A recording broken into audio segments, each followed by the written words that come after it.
Punching Up, a Nintendo podcast, is brought to you by you. If you want to learn how to support our show, go to patreon.com/laststandmedia.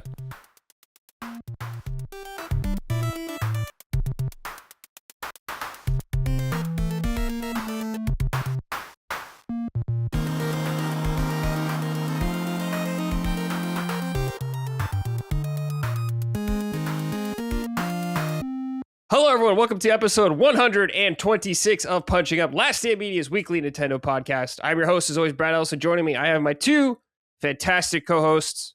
We're going to start with Gene this week. Gene, what's up, dude? Good to see you. Good afternoon. Yeah, I think this is going to be my last week for Punching Up, but I do plan on showing up for Summon Sign Yes, next week. sir. So, Yeah. Got to get you in the mix every now and then. Tune in for that. Yeah.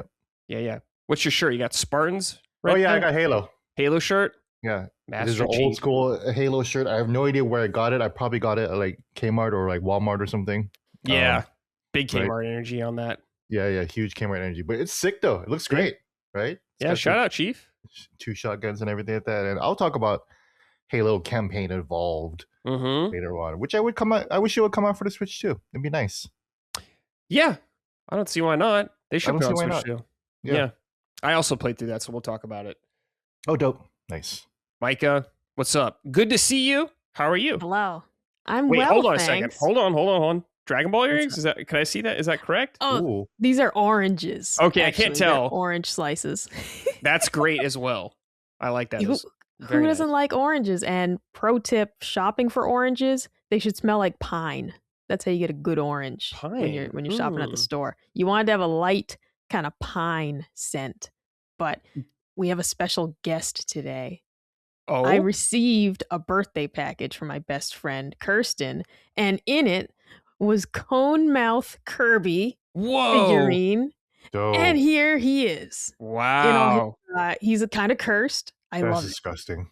He's cursed, isn't he? He's got a little butthole on the bottom. So Oh my god, dude. keep that in mind for your purchasing. But he's here now. He'll find a place on the shelf. But thank you, Kirsten, for this cursed object. Yeah, very nice. Might be Kirsten curse. the curse of Kirsten. Very good, Micah. Very good. Oh my god. Micah, you bring up oranges smell like pines. I didn't know that. That reminded me. I got put in a situation where I was asked to pick or get some bananas.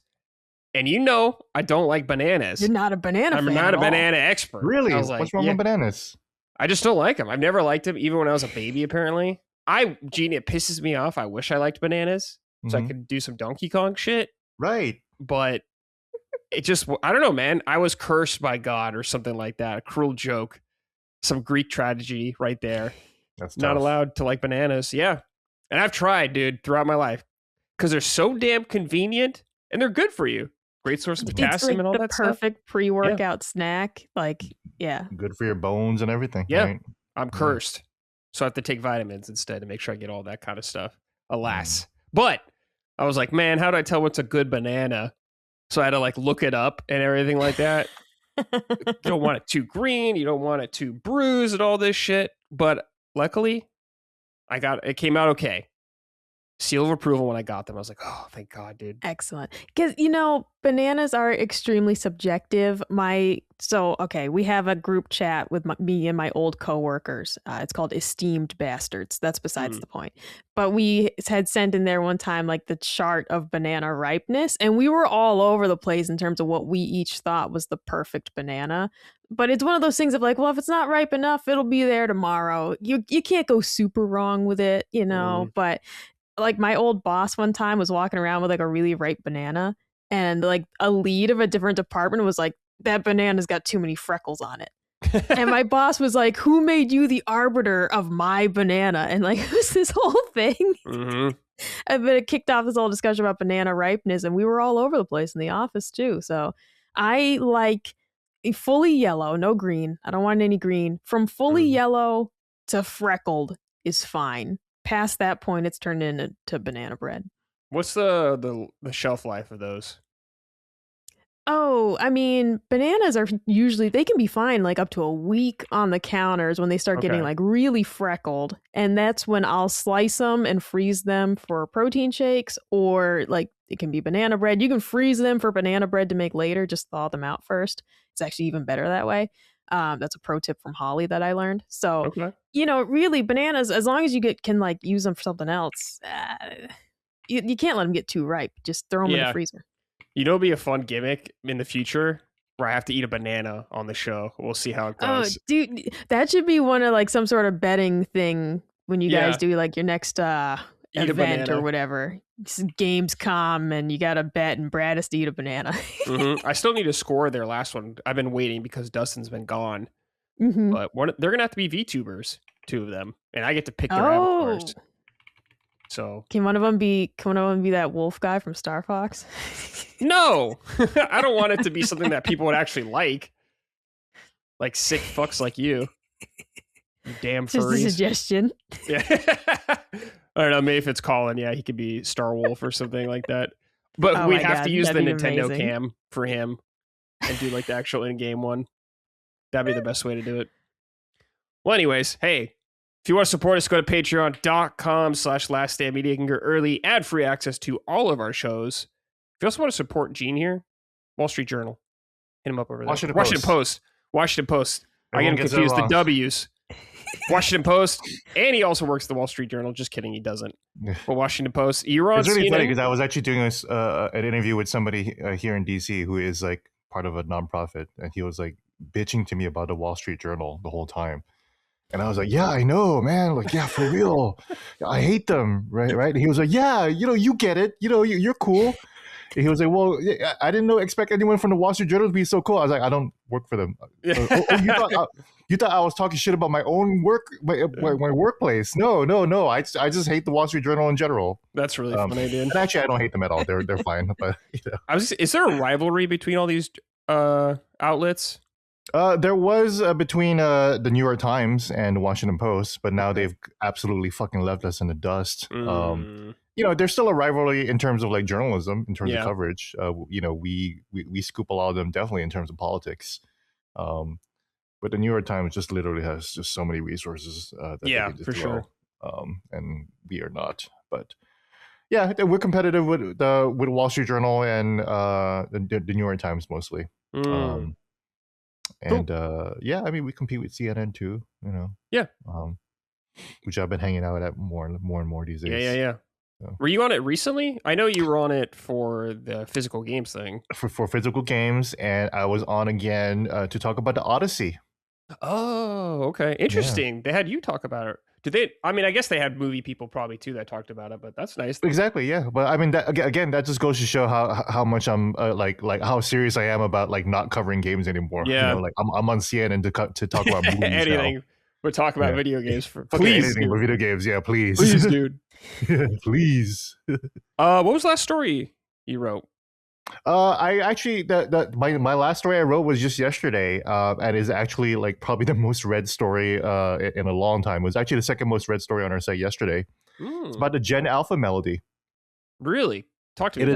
It is a melody that has of notes that has appeared in hundreds of songs in recent years.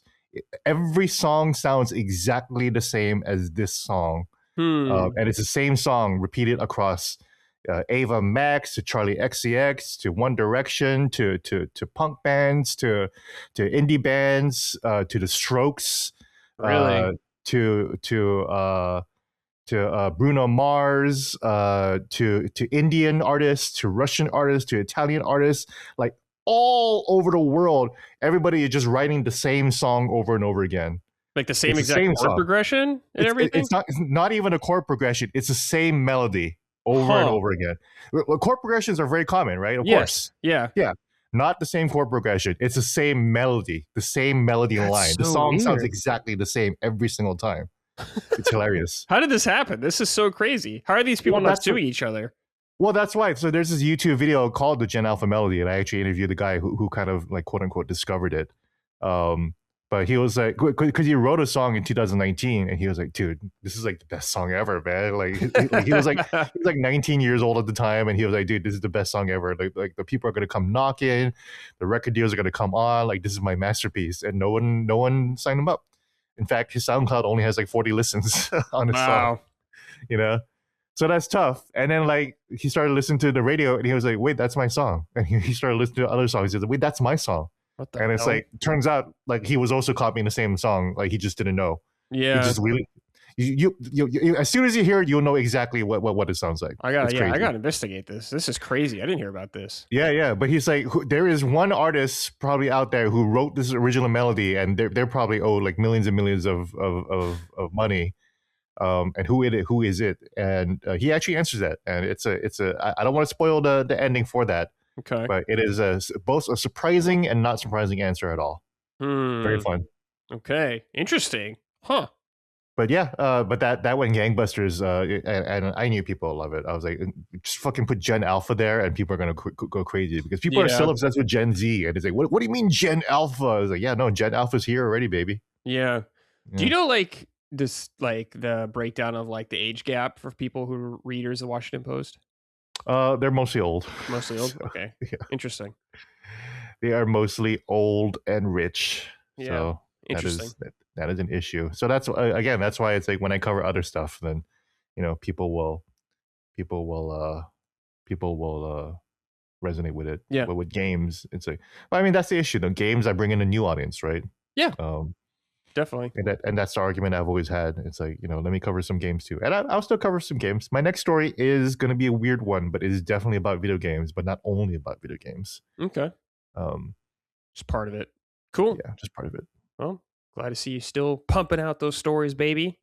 Mm-hmm. Getting that work done. Always nice. Also, if you want some merch from us, go to lastnightmedia.store. Micah here will send you merch from their household. Help them clear out some space, for the love of God. Micah's drowning in it. Let her breathe. Give the listeners a recommendation right now, Micah, to buy. Oh, Habroxia. There you I go. still Bam. have some. What platform? Is it PS4? I think it's PS5 game. I think it's PS5. Okay. I'm trying to remember what the box looks like. I am 99.58% sure that it's a PS5 game. I'm clicking on the image right now. Checking. It's not loading. That's okay. Yes, it's for PS5. Okay. You want a physical copy of that before all your physical games go away? You can check that out. Yeah, for physical media. Eugene Levy. Real quick also, yeah. My last story actually technically is today. I wrote the review for Spider-Man Brand New Day, which I will talk about later in this episode as well. Okay, the bar goes up, but you can go check out my review. I gave it 3 out of 4 stars. 3 out of 4 stars. Okay, solid. Eugene Levy, bassist, wrote, said, "Hey Punchers, I have a good story for you guys that I think you will find entertaining. A while ago, I was at our local Taco Bell before the diarrhea epidemic. After Taco Bell, I was feeling a little funny. A few weeks later, the same exact Taco Bell was raided because someone was legit cooking meth at night after hours. Nice. It was then and forever will be known as the Trippy Bell. Thanks, guys, and as always, appreciate the content." Well, there you go, dude. We got people making meth at Taco Bells. We got Gene stealing Dave Thomas portraits. I love it. It's good shit. All kinds of shenanigans at the fast food places. Yeah, dude, it goes down at fast food. Damn. This reminds me. Trippy Bell reminds me. I like that name. This reminds me of my roommate in college. I'll just say his name was Pedro. He wasn't Latino. I'm just calling him Pedro to be clear. He was white, but Pedro. Pedro was the first crackhead I've ever met. I never actually met a crackhead before because it's usually like meth and like weed or whatever like that, right? But like I never met someone who just like legitimately just smokes crack. And he worked at Taco Bell.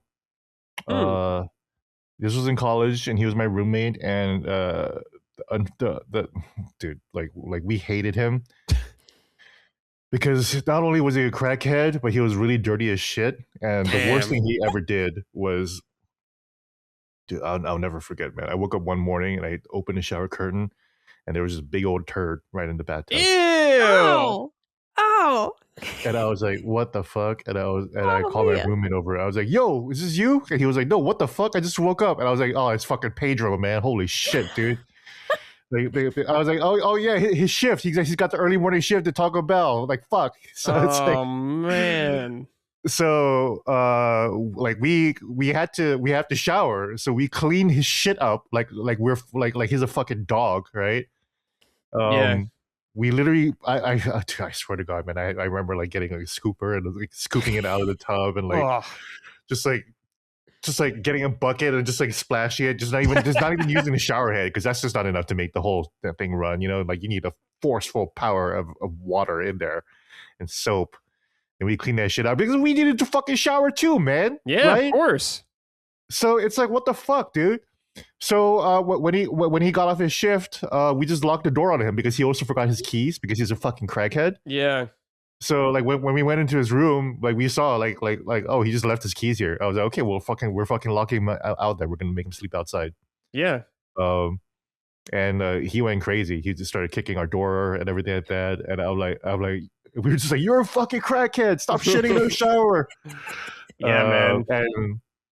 And he jumped over on a balcony from the other side, and we let him sleep out on the balcony because the fucking. Oh my God. Jeez Louise. Yeah. Crackheads, man. Don't be a roommate with a crackhead. It was tough. It's a good life advice. Yeah. Yeah, we told him like, dude, just don't do that again, dude. Or stomp it down at least. You got to waffle stomp it. No, just don't shit in the shower, man. We'll start there, but if you're going to, you gotta stomp it down. Yeah, you gotta stomp it. He was like, I was gonna be late for work, and I was like, why did you poop in the shower? Yeah, who does that? Fucking idiot! Poop in the toilet. It's right next to the shower. It's right next to there. You could have. Yeah, you could have pooped on the floor, Ewan. If you just miss it, whatever, just don't do it in the fucking shower. Or go poop at work, dude. Fuck. Yeah, but For real. Brad, this is a good segue because last week you asked the Magic Conch if you were gonna poop that day. Magic Conch said no. Was it correct? It was correct. Yes. Wow. Whoa. Yeah, it was correct. Wow. That's why I was like, holy shit. Magic Conch is real.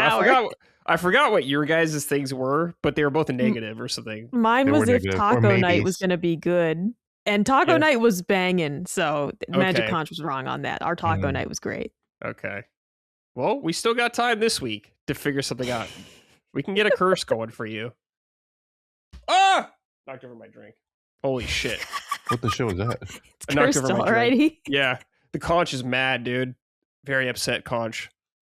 We can't speak ill of the Conch or we'll get cursed, so. I won't speak ill again. Yeah. Let's see here. Piyush Pant wrote and said, "Hey crew, Star Fox spoiler cast, ? I mean, what are we gonna really? Is there enough to say? Yeah, I don't know. Not sure. Not sure what we could talk about. I mean, granted, I haven't finished the game. I know it's a very short game. It's what you think it is. It's Star Fox. I mean, like I played Star Fox and Star Fox 64 so much. I don't know. I'm not really that motivated to play it. There's like some new cutscenes. There you go. I guess. Like I don't know. Like what are we gonna spoil? I'll talk about Halo Campaign Evolved, but it's like I was barely motivated to finish that game in the first place. It took me like weeks to finish it. Damn. It's Halo. But like me and Micah beat Star Fox, and I was like, I don't know what you want to say. Like Andros is the bad guy. Mm-hmm.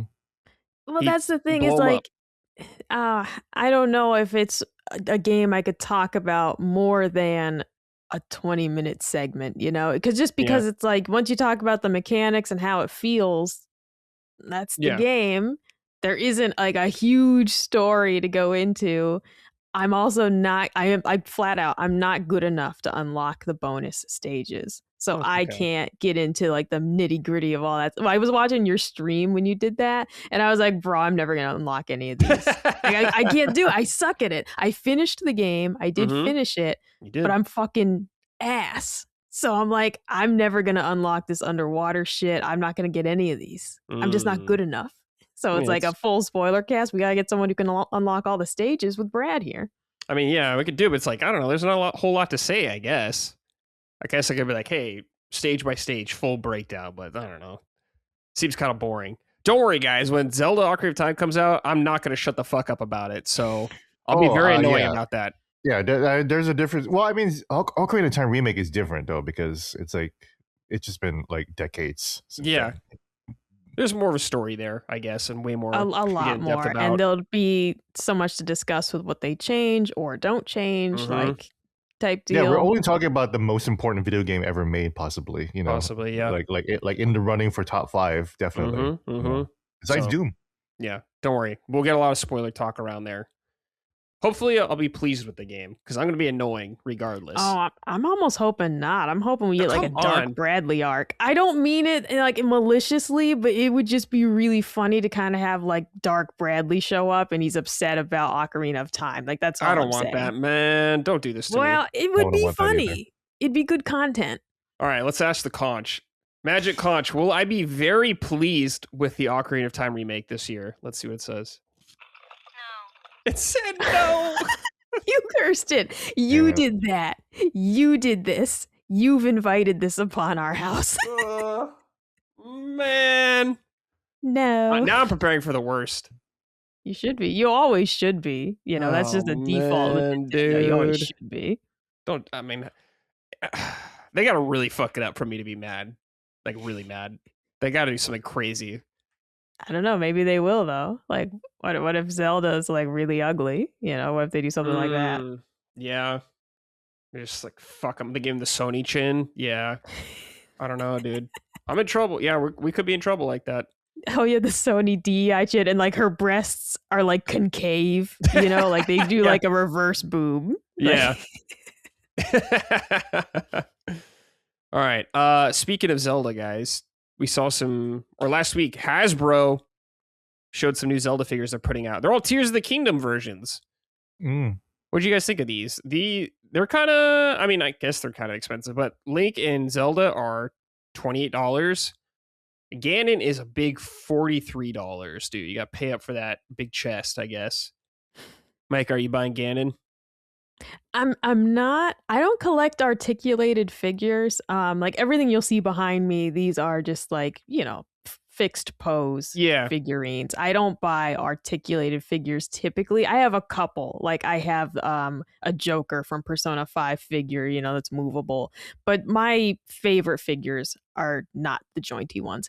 These look awesome. Like they look really well done. I think that price point's really fair, being between, you know, 20 and 40 30 and $43. Dude, it's the same price as amiibos. Like, this is crazy. Well, right, and they've got little accessories. Like Ganon comes with an additional hand, a sword, the sheath. Like, I think these look great, but I don't personally collect these articulated figures unless it's something really special, and I'd be like, all right, I must have it. Yeah. What do you think of them, Gene? I just pre-ordered them, so that's shit. Okay, well there you go. All three. Literally just pre-ordered them as Micah was yapping. Because one thing Colin and I definitely share is you know, Colin definitely way more so than me, is our love of G.I. Joe and Hasbro figures. G.I. Joes were my favorite action figures because of how articulate they were. You know, because you can just tell so many stories with how they're moving. So the fact that Hasbro is still continuing this like super articulated like action figure shit like all these decades later is so cool, and they don't always look great. Colin and I recently reconnected about the Street Fighter Hasbro figures. They were part of the G.I. Joe line, and they were ugly as hell. Yeah, they were so ugly. So it's nice. So like that's what I was expecting when you said Hasbro Zelda figures. I was like, and then you zoom in and it's like, no, that shit looks like near Nendroid quality, honestly, right? Yeah. So it's not bad for the price. Yeah, not bad at all. So and for that price, $27, again, that's the price of an amiibo. So I'll totally get it. Absolutely. I got Link and Zelda. Ganon is expensive, 40 some bucks. Yeah, but boy. Ganon has the articulated penis. You know, they don't add. Yes, Micah. So that's a very important feature. You should probably get the Ganon, Micah. Yeah, with rubbable nipples. That's like the tagline. Yeah, no, he doesn't have nipples, sadly. I'm zooming in right now. For $43, he doesn't even have nipples. I gotta add them myself. You gotta draw them in. Gotta draw them in. This isn't the best Ganon, though. I know people really want me to love this version of Ganon. He's fine. He's fine. But like, this is not the best version of Ganon. Yes, we all know it's Wind Waker. Micah loves Wind Waker Ganon. Yeah. Even you know, Ocarina of Time Ganon is better than this one. But like, you know, Ocarina of Time Ganon is handsome as fuck. That's for sure. Yeah, he's a good looking fellow. But Wind Waker Ganon, though, he's a thick boy. Yeah, he's thick. He's regal. He's wearing that robe. Yeah. oh, I was just trying to protect the Gerudo. Everyone's like, oh, he's so sympathetic. Shut the He fuck is up. sympathetic. How dare you? Shut up. Oh, He's a dude, like psychopath. Colin is playing some old Onimusha game, and there's this dude, like he's like this real like stalwart kind of like thick-necked guy. He's like blocking a mine. He's like, you can't go in the mine without a permit. And I'm like, well, this fucking Goron guy over here. And every time Colin goes to that guy, I'm like, oh, go to the fucking Gorons again. Like, Yeah. and I don't know if it was intentional or not because they made this guy like really stout and like looks like a thumb, and he's like blocking the mines. I don't know. It seems intentional. That's what happens when you work in mines. You turn into a thumb. Just blocky. You look like the guy from 90 Day Fiance. That guy looks like a big toe. Yeah. Yeah, that guy's unreal, that structure. That body guy's shape, built like Jimothy. Oh my god, he's built like Jimothy. Jimothy? Who's that? The raccoon. Have you seen him? Oh, I have seen that. Yes. He's adorable. The short-spined raccoon. But it's like cute for an animal, but a human? I don't know. Now, I feel like if people made the connection that Big Ed, I think that's his name, looks like Jimothy, I feel like people would be more sympathetic to him if they made that connection. I feel like that guy, if he was in Star Wars, they'd make him like go into a monster fighting pit or something like that. That's the kind of structure. Dude, no, he's Glub Shido or whatever. Glub Shido? Yeah, he could be. Yeah, Glub Shido could be in a fighting pit, though. Okay, well, there's the Zelda figures. I don't think I'm going to get them just because I'm super snooty about Zelda. And if I'm going to get a Zelda figure, I'm going to spend like $150 and get like a bomb-ass Zelda figure. But they're for the price, I think they're pretty darn good, actually. So kudos to Nintendo. A very friendly intro option for those kids there. So shout out to Hasbro. Actually good figures.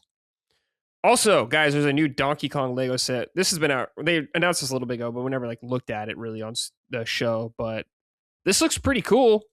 I'm not going to get it because I want Donkey Kong Country.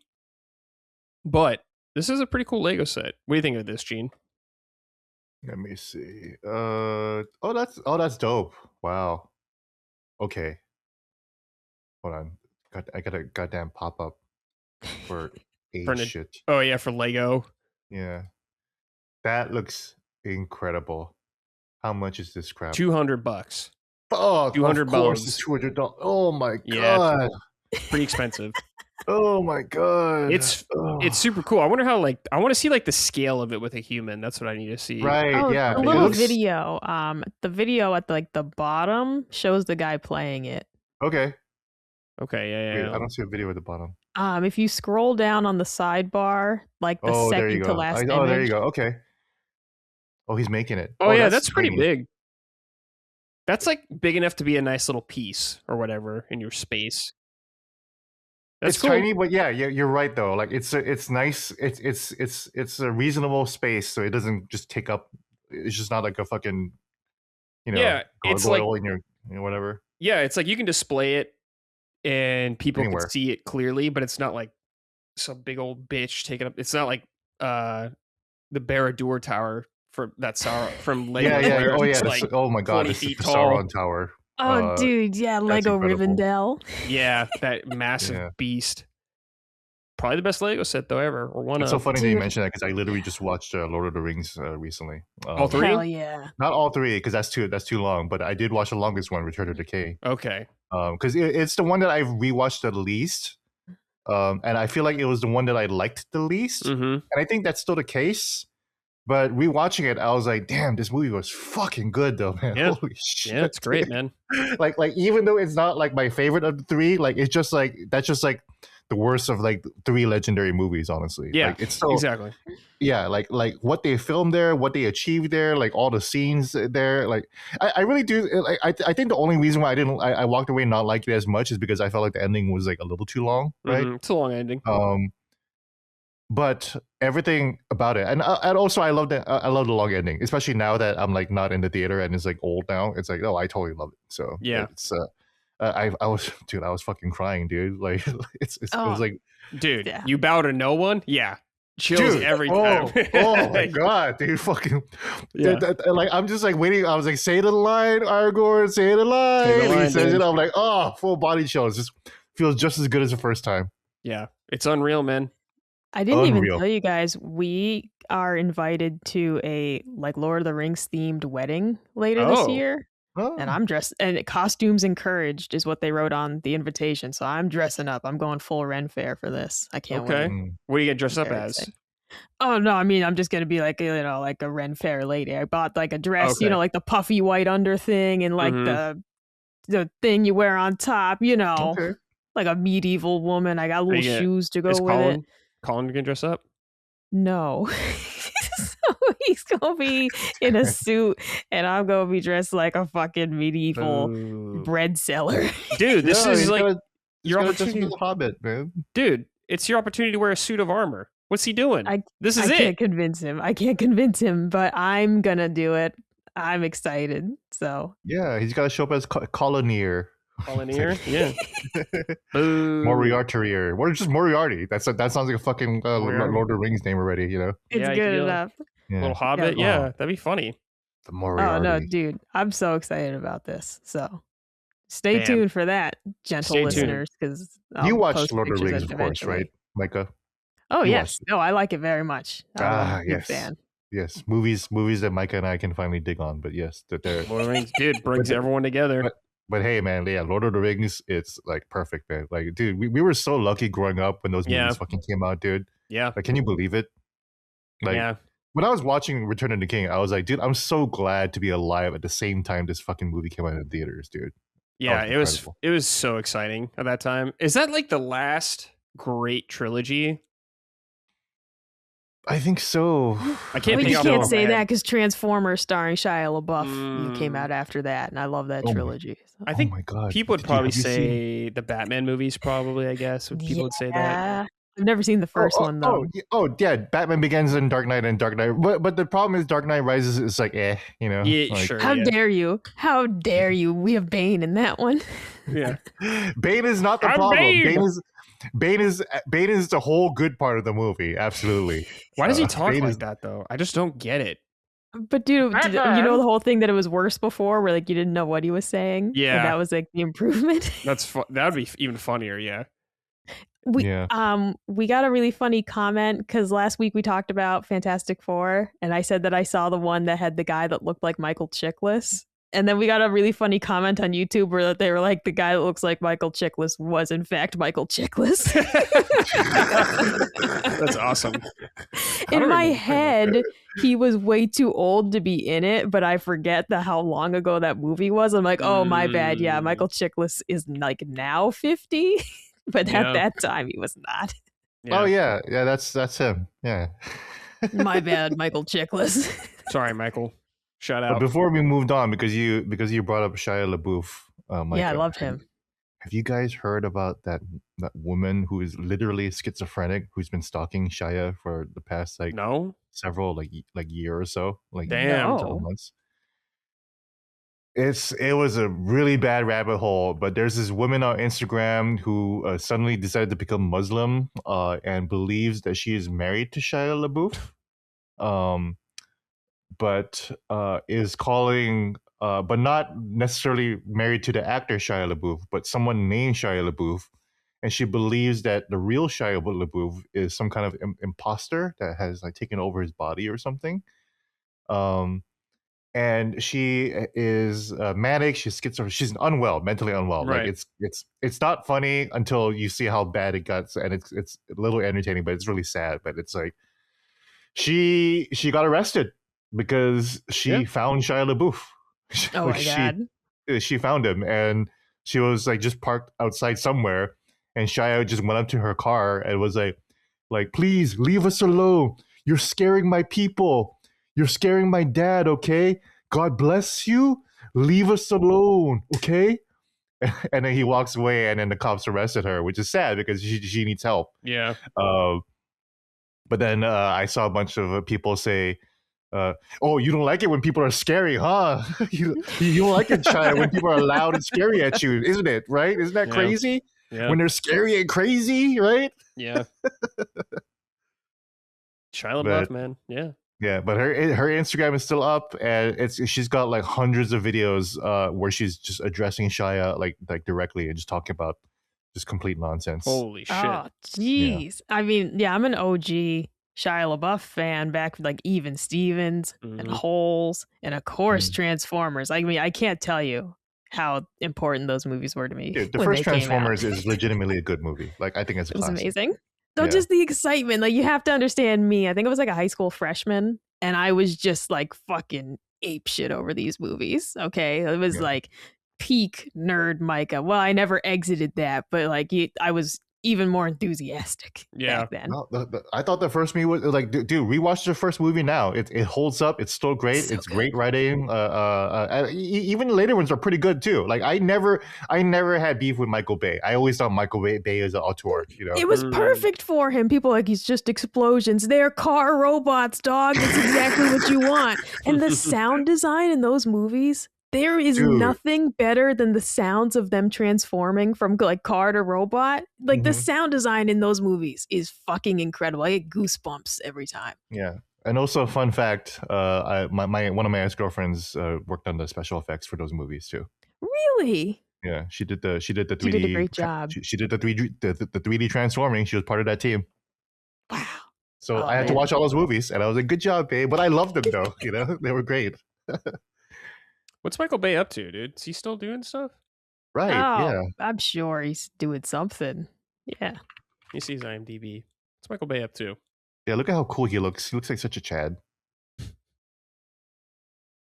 He produced Drop.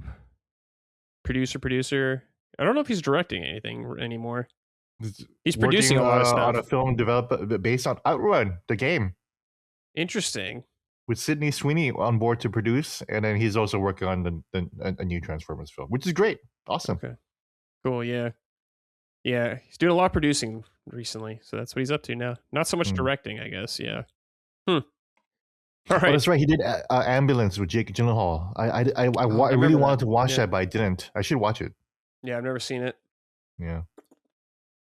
I was gonna bring this up because we were talking about Lord of the Rings. Do you guys watch Rings of Power by any chance? I did watch Rings of Power, the first season. Okay, you didn't see the second just one? the first season. I thought it fucking sucked. Yeah. So. Yeah. It was the most boring shit I've ever seen. I couldn't believe it. It's so weird. Like the third season's coming out this year, and it's like I do not think that show is good whatsoever, but I've seen all of it, and just because I love that universe. They're gonna keep making more because you're watching it. They're gonna keep making it more regardless, anyways. Yeah, but you're adding to the ratings. Yeah, I'm okay with that.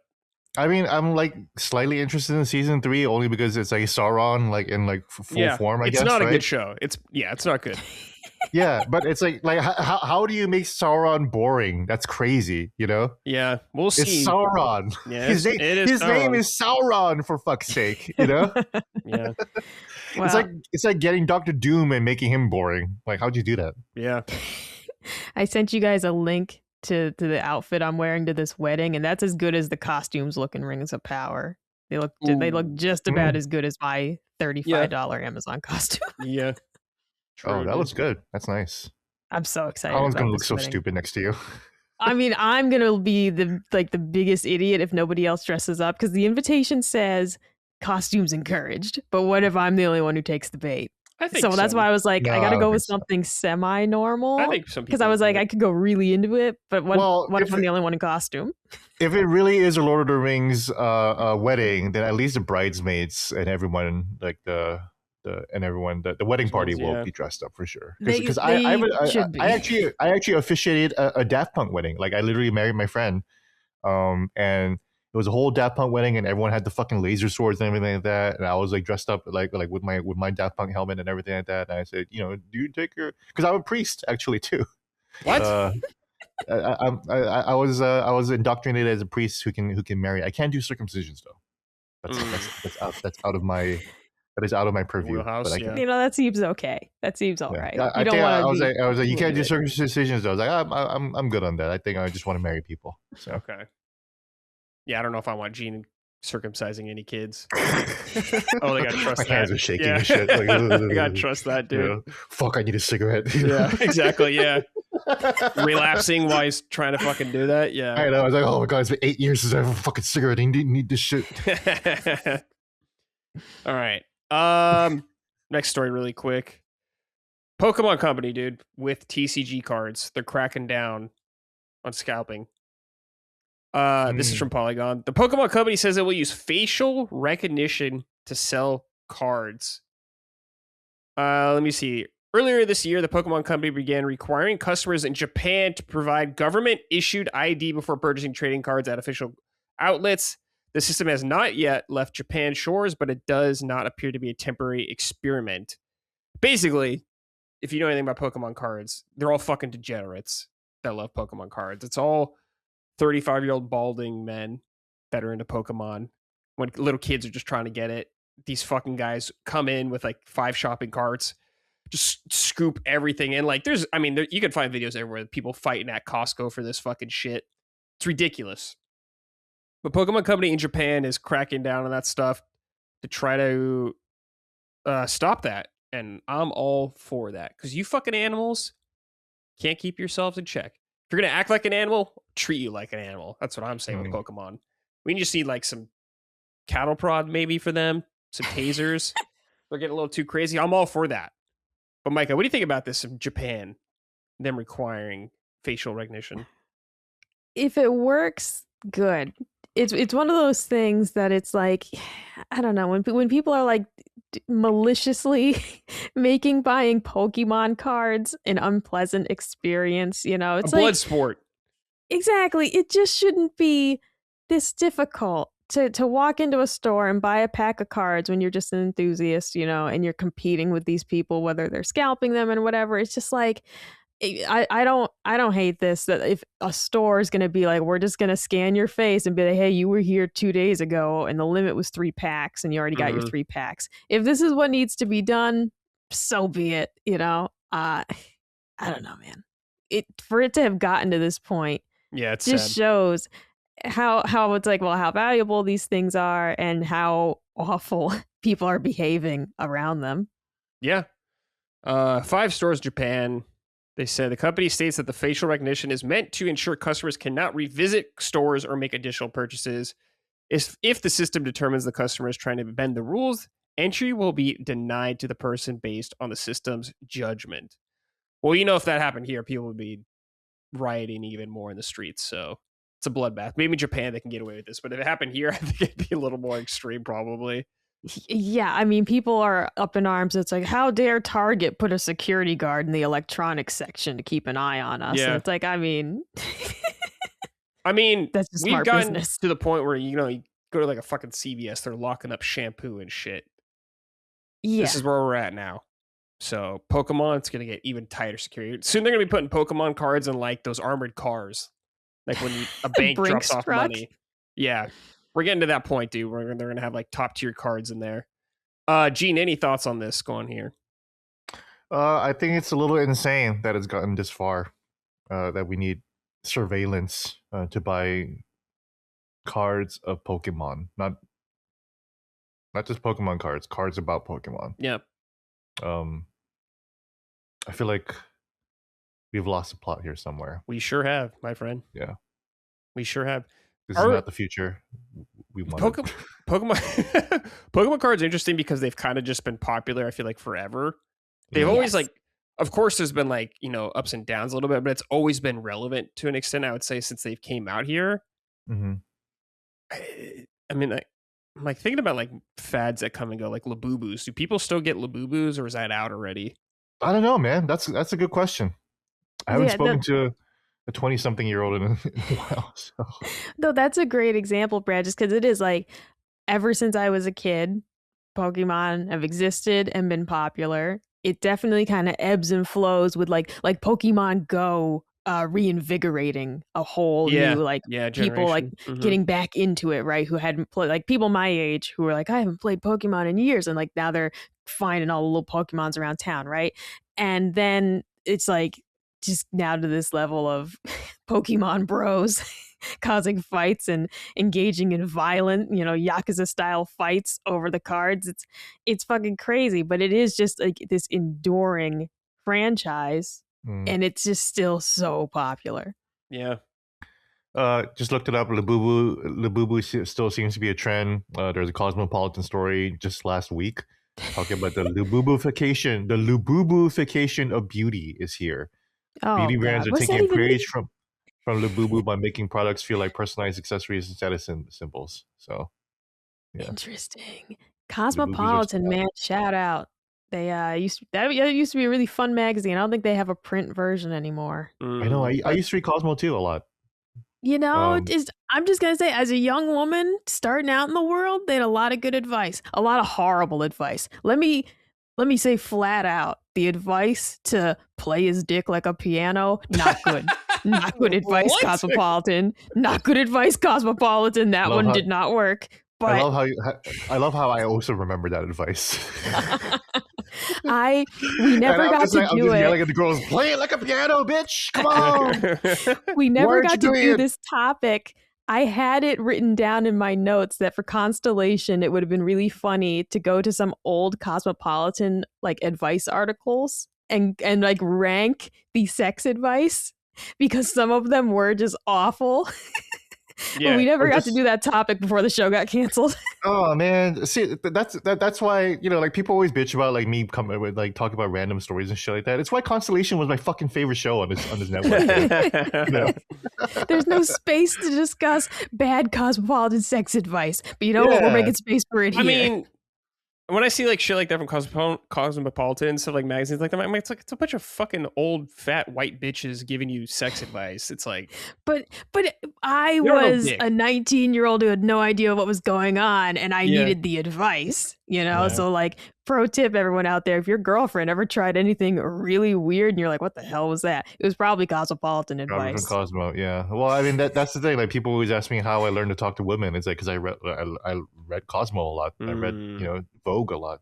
It's research. You want to find There out was about the good other side. stuff.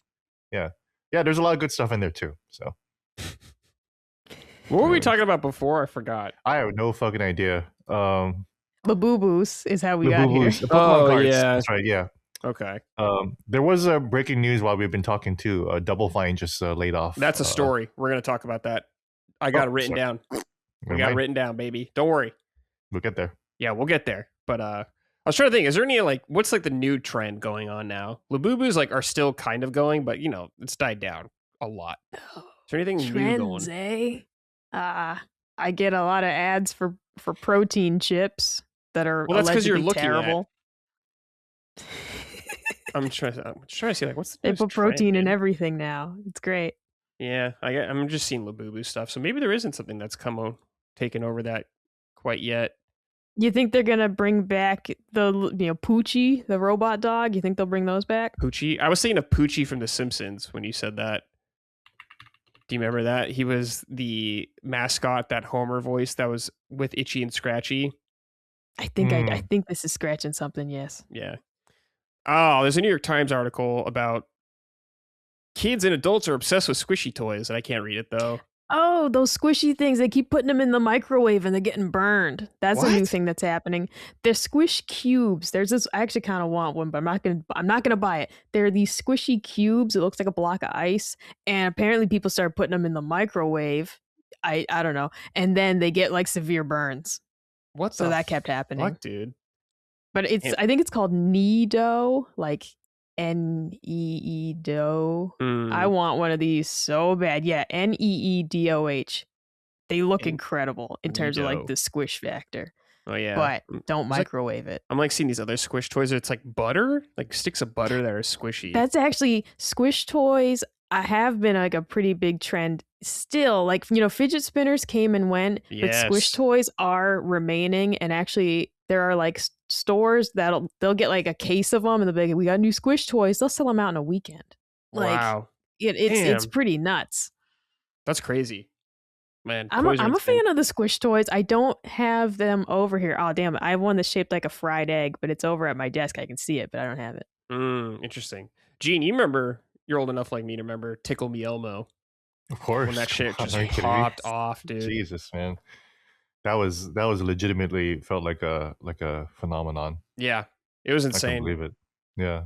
It's like Especially for us when we were like a little older, we're like, what the fuck is yeah, I was supposed to deal with I was this? too old for that, but I do remember Yeah. that going nuts. trying to Yeah. remember I like a wanted one so toy. bad. Yeah, I wanted one anyways, just because everyone wanted one. Because it's Right? FOMO, dude. Yeah. Yeah, it was super FOMO. I was like, "Fuck, dude! Like, I'm missing out, man. What's going on with this?" It's like Oh, the things that damn. catch Nothing. on. It's like just this Oh, little dude. stuffed animal that He was vibrates not- and goes. I was like, He nothing. was- I he got wasn't Halo 2 pretty. here. You know, I'm Yeah. good. Beyblades are great. Beyblades. I remember Beyblades were great. Beyblades. Yeah. Beyblades were dope. They were so Beyblades. dangerous too. They were super dangerous. And my ex-girlfriend's little brother, like I used to play with them all the time. And I was like, no, this is actually pretty sick. This is cool. Yeah. It's cool, man. It's just like primal caveman stuff. Seeing those things spin around and hit each other. It's good shit. Mm-hmm. How can you not like that? All right. Let's talk about what we've been playing. Gene, let's start with you.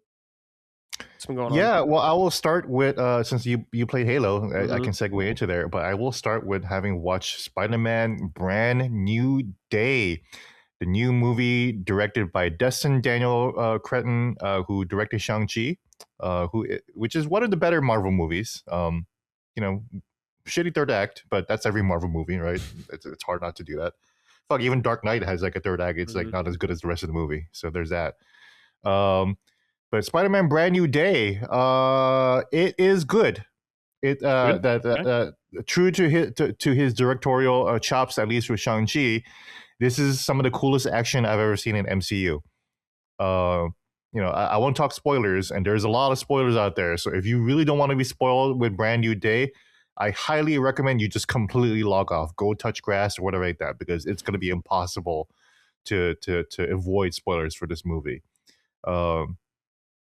But you know, the hand is there, the ninja group, and I'll just say that fight is just phenomenal. I couldn't believe what I was watching. The way they all form, they form like Transformers. They move into like one organism of bodies, and Spider-Man has to fight that. And like he punches it and it breaks apart, and they just fucking reform again, like all these cartwheels and like gymnastics and shit like that. It's so fucking cool. The Punisher is in there. And you know, just to remind people, because you know this movie is pretty cameo heavy. The Hulk is in there too, but the Punisher is a fitting one because the Punisher was originally a Spider-Man character. He debuted in Amazing Spider-Man 129 as a villain to assassinate Spider-Man. But here he comes in as a friend, and John Bernthal is in it, and he is amazing. And the best parts of the movie is absolutely Spider-Man and Punisher just hanging out and fighting crime together and like just doing shit together, fighting each other, fighting other people. Super fucking fun. You know, classic good cop, bad cop routine, but you know, it works every single time. And this is the movie where, you know, this isn't a spoiler because this is all in the trailers, but you know, it spoils the last movie, No Way Home, where there was a magic spell that was cast all over the world where everybody forgets who Peter Parker is. So this whole movie is about him dealing with the consequences of that, just being absolutely isolated and alone, and only working as Spider-Man. Doesn't go to fucking college. MJ and Ned, his two friends, they go off to college and they have no fucking idea who Peter Parker is. They know who Spider-Man is because Spider-Man is still operating. And there's a lot of like, there's a montage of like Spider-Man street crime, which is very satisfying. But it also makes me wish, like, damn, man, we just really haven't had a Spider-Man that just chills for a bit, you know? Yeah. Because as soon as he comes in, his first introduction, Tom Holland Spider-Man, is Civil War. It's like, oh, Spider-Man, just come in and fight fucking Captain America right away. You know, like it's got no time to like evolve or mature or anything like that. And you don't know, just go out into outer space, and now you're fighting Thanos now, and now you're fucking dead. And then now you're back to life, and then you're fighting Thanos again. That's crazy. That's a crazy character arc for a character that just got introduced. So it feels like this movie is like trying to like capture some of that energy back that they just kind of couldn't do at the beginning of Spider-Man, where it's like street level crime and he's down in the dumps and everything like that. But it's this weird, it's this weird space between reboot and sequel, because it's still Tom Holland and we know what he's done. We've been doing him with 3 movies, but now nobody knows who he is, and now he's just starting from the bottom again, and he has to like relearn how to become a person basically through his interactions. But the Hulk's in it. I thought he was the worst part. He's just the Hulk. He's just like, oh, it's Bruce Banner. Oh, he's being fatherly again. Hope he doesn't become the Hulk again. Oops. Right. He's the Hulk again. Oh, he's out of control. I mean, it's the same fucking Hulk has been the guest cameo character for every Marvel movie, and he goes through the same fucking routine where it's like, oh my god, it's the Hulk. Will he or won't he? Oh my god, he's a bad guy. We gotta calm him down. Um, it's the same thing. I'm just, oh my god, we're doing this again. Yeah. But fortunately, the fight involves, a few more characters and that gets a little bit more fun. But surprisingly, the writing of the story, despite all this going on, is pretty clean. It really focuses on Peter Parker trying to grow as a person, trying to learn, trying to become a man, basically. He starts shooting organic webs, which is, of course, a nice metaphor for, puberty and everything. And that's back. Yeah, that's about it. It's a pretty good self-contained movie, actually, too. If you just watch it as a Spider-Man movie, but well, not really self-contained. You have to watch No Way Home before to kind of understand the premise of the stupid magic spell that caused everything. But other than that, though, it's a pretty well self-contained story. Hits all the good Spidey beats. I think the only thing against it is the fact that it is part of the MCU. It's just not its own Spider-Man story.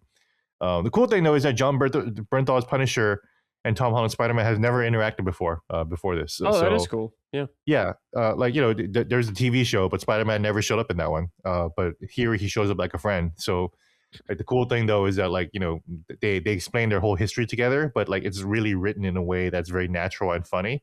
So it's never distracting. You're just like, oh, how do they even know each other? No, they as the story goes on, it kind of explains that, and it feels great and natural. And it's like, oh yeah, fuck it, they've always been together. So it's dope. But yeah, definitely. I hesitate to say it's one of the better MCU movies because I haven't seen an MCU movie since 2024. Okay. Haven't seen any of Phase 5 at all. No Thunderbolts, no Captain Falcon and the fucking whatever with the Red Hulk again. Oh my god, a Hulk! I haven't watched any of that, and I guess I needed to watch the Thunderbolts to kind of understand a small part of the story, but it really wasn't that big of a deal. But that's about it, though. It's fun. If you love Spider-Man, you'll love this one. I've seen some people say, "Oh my god, this is the best live-action Spider-Man ever." And it's the best Tom Holland Spider-Man ever. It's definitely not the best live-action Spider-Man ever. Come on. Sam Raimi Spider-Man 2. I still think it's probably the best superhero movie of all time. Period. Is it the best Tom Holland Spider-Man? Maybe. That one I can give a little leeway because it's really good. And the character work is good. Tom Holland is amazing as an actor. You can tell he's really grown and he's able to express so many different layers of emotion in here. And the acting is just top notch. And you just feel comfortable with him being Peter Parker, which is a nice feeling. You want to feel that, right? Sure. Peter Parker is your buddy. He's a character that you've known for all these years, and you want him to feel like that. But I love Homecoming, the first one. I think I really love the first one with Michael Keaton and the Vulture. I think it's a classic story. They're still in high school. He's still struggling with his aunt. He's still trying to make class and fight crime at the same time. There's a there's a moral quandary at the end. It's really challenging for him to deal with. Not so much in this one, actually. I feel like the moral quandary in this one was a little light.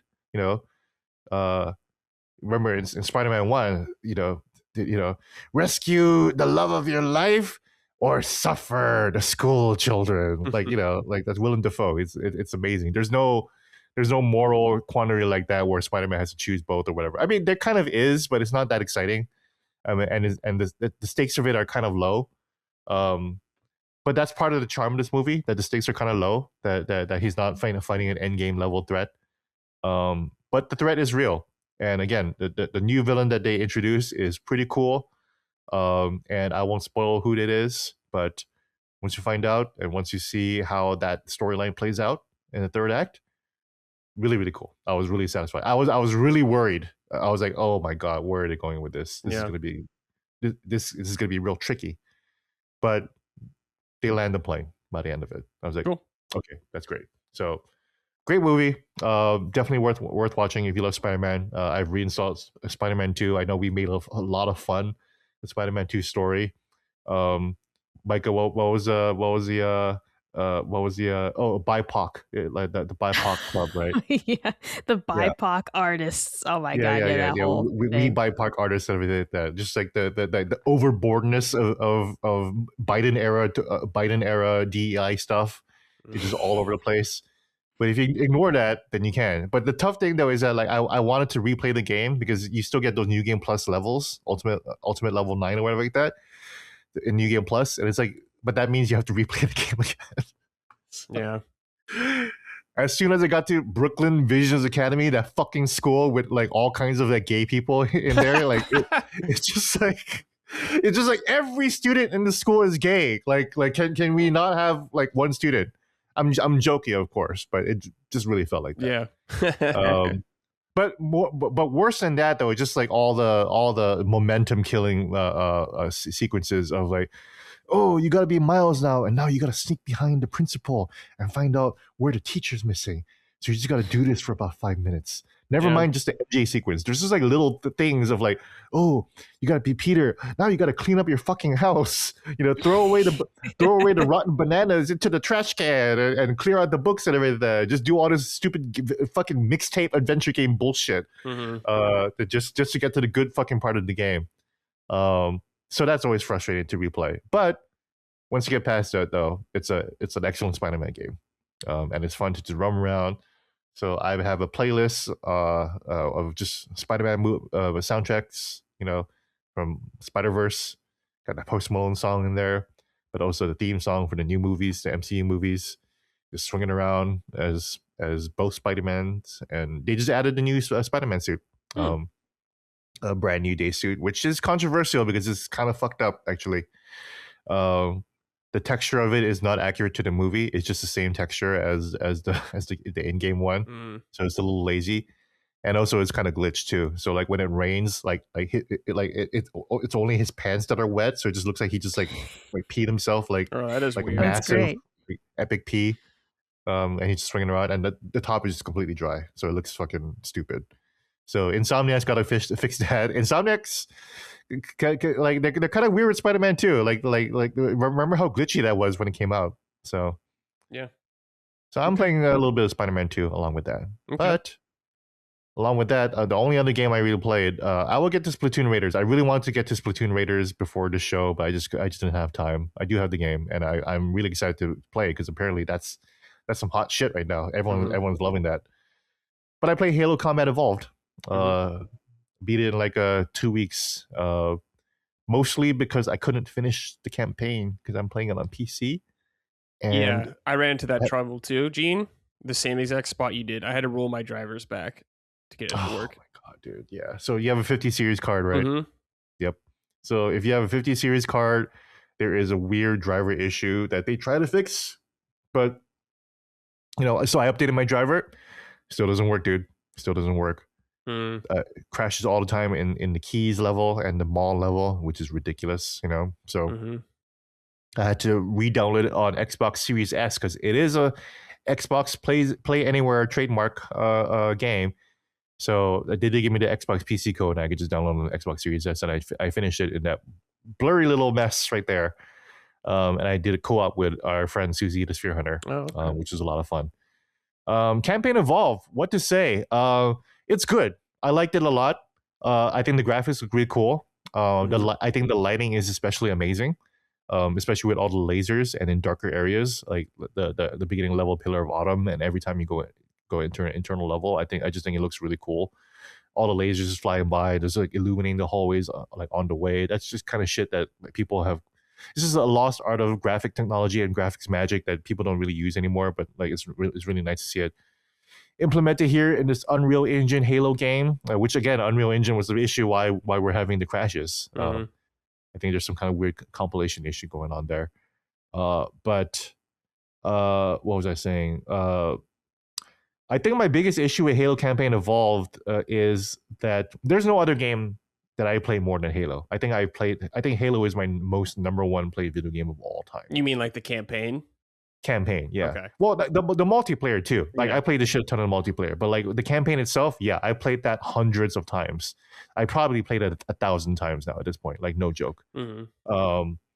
So it's weird to play this, the game that I'm probably the most familiar with, and see that so much has stayed the same, but then there's little changes that are like a little like jarring and irritating, and not like terribly bad, but just like a little weird. And it just makes me think I just wish they changed it more then at that point. Like why are you so scared? You've already preserved the original Halo and Master Chief Collection pretty well. It's not perfect, but it's okay, right? Mm-hmm. And so it's like you have this opportunity to make a drastically different version, and they just didn't take it. So this is just a weird little Halo project with sprint and some weird guns and some weird mechanics, and the AI is not great. You know, I was really troubled by that the friendly AI and the enemy AI, sometimes they just stand there. And you know, I'm not really usually one to criticize AI, but I will here because, you know, Halo 1, the whole reason why I love that game so much is because the AI was so revolutionary. It was so reactive. Throw a grenade and the elites are going to roll the fuck out of the way, kill an elite, and the grunts are going to start panicking. And that still happens sometimes, but it doesn't happen all the time though. And that's a really disappointing thing. Yeah, Maddie said the AI gave him some issues as well. Yeah.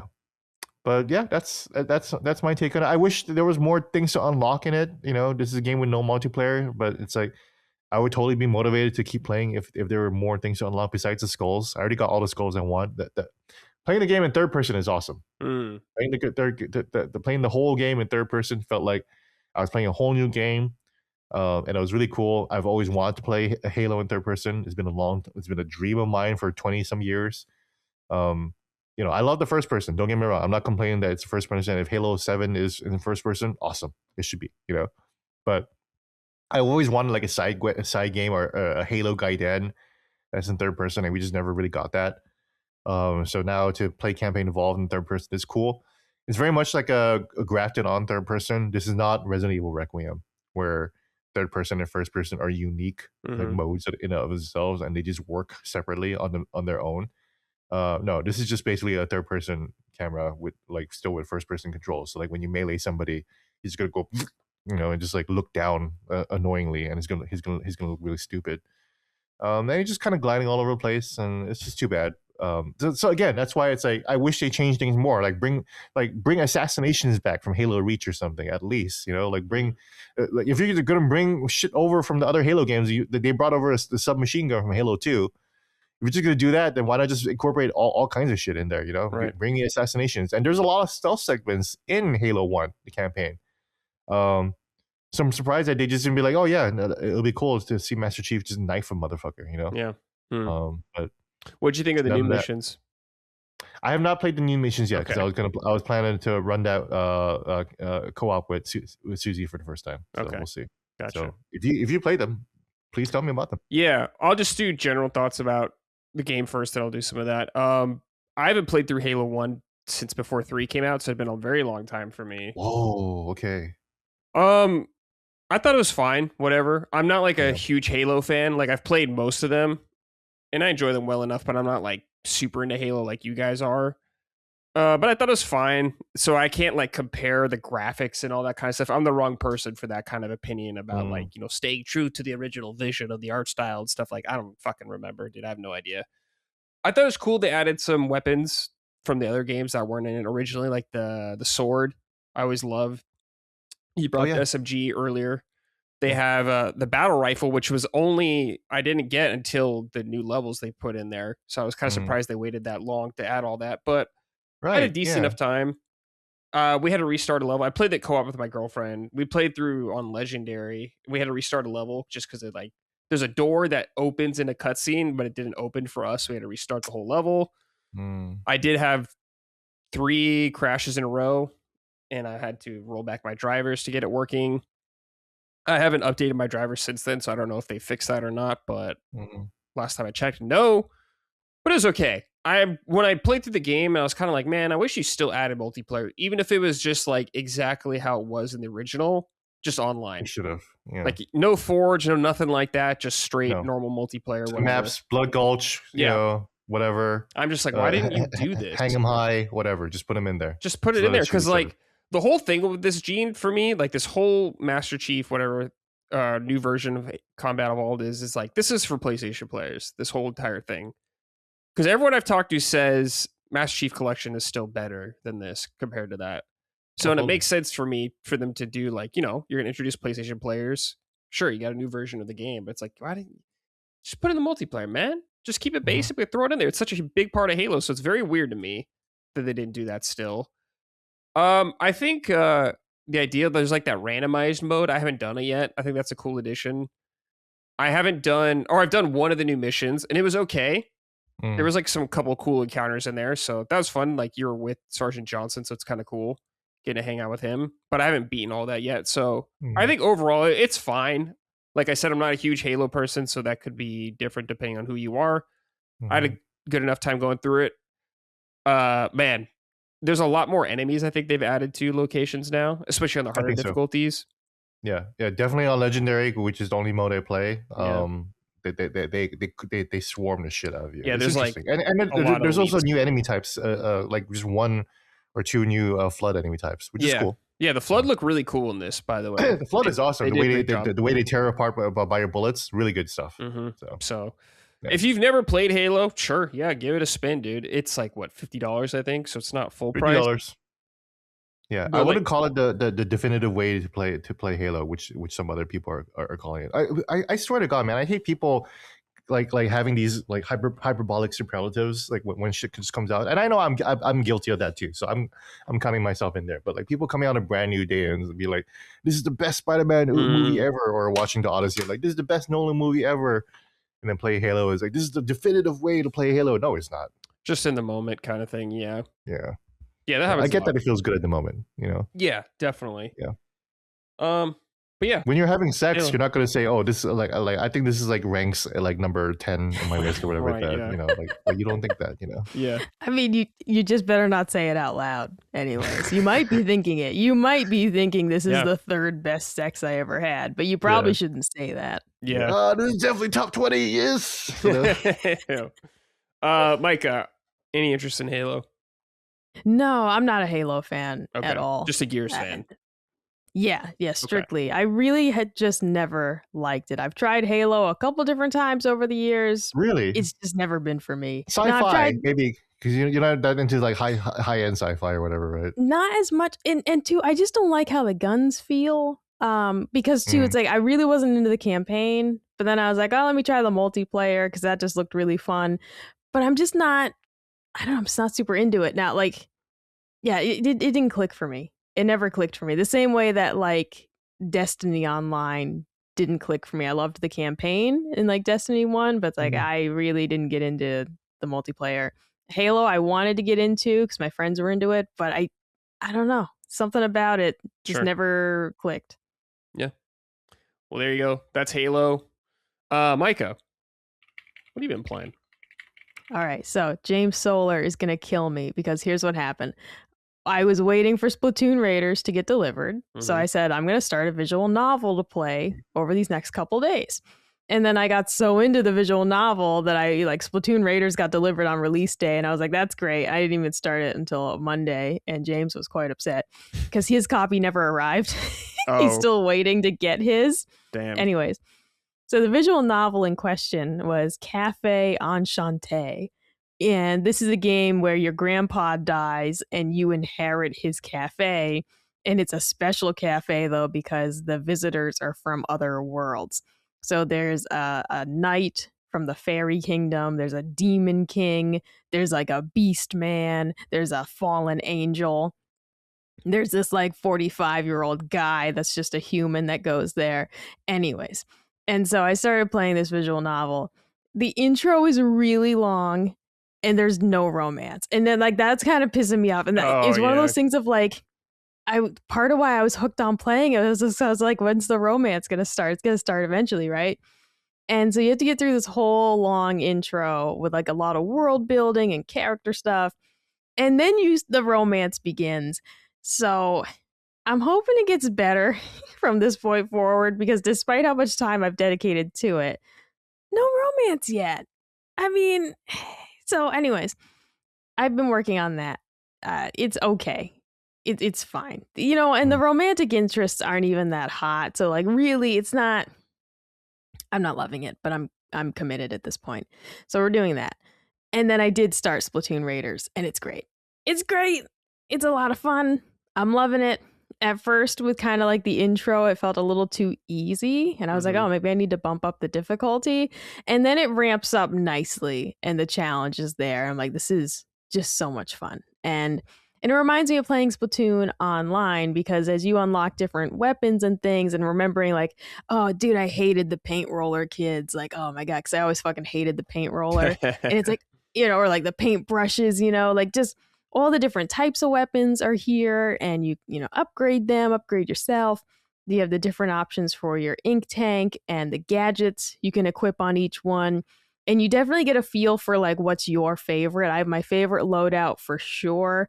And I hate when I have to deviate from it, but it forces you to, occasionally try new things and it's still fun. So I'm having a great time.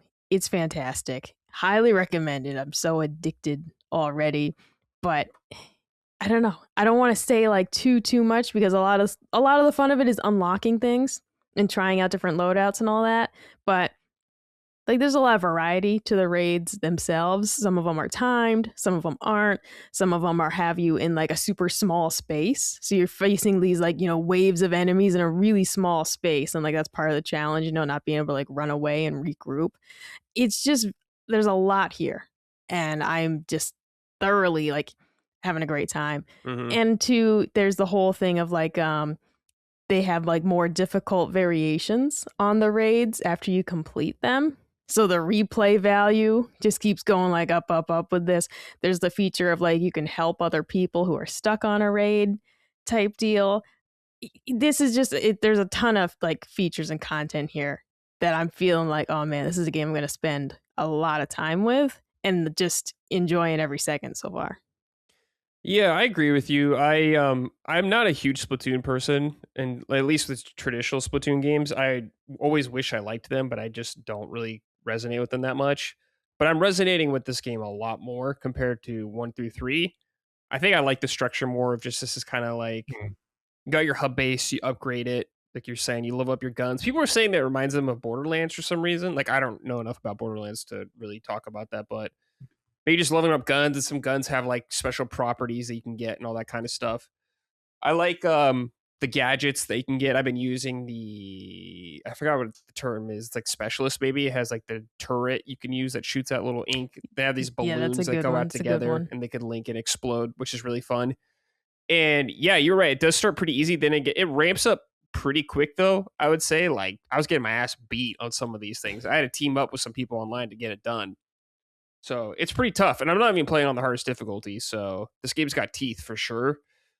But yeah, I like the little like little shrines, if you will, that you can unlock. You have like the compass mica, and you can kind of find these like little areas, and they're all different challenges for your toolkit. Like one focused on like that running boost thing, and it was like a sick little platforming challenge. So that was really fun.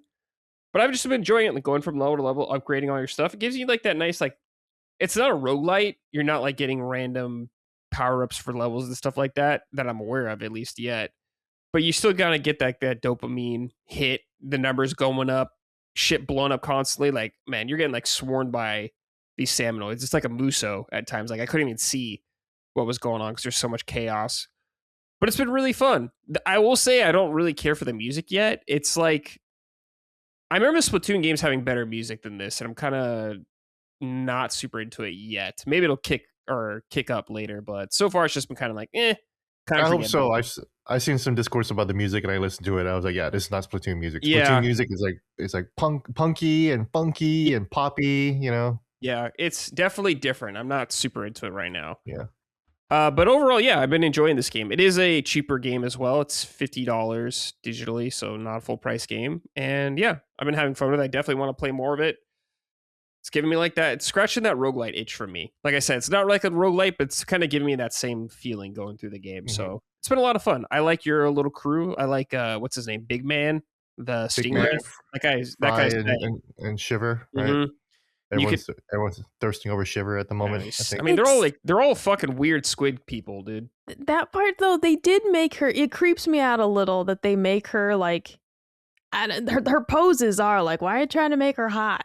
They're Yeah. little squid people. Like, They're like she's weird like sitting tentacles. on top of the treasure chest, like a pinup, and I'm like, stop that, stop doing that. I don't want you to do that. Like, ew.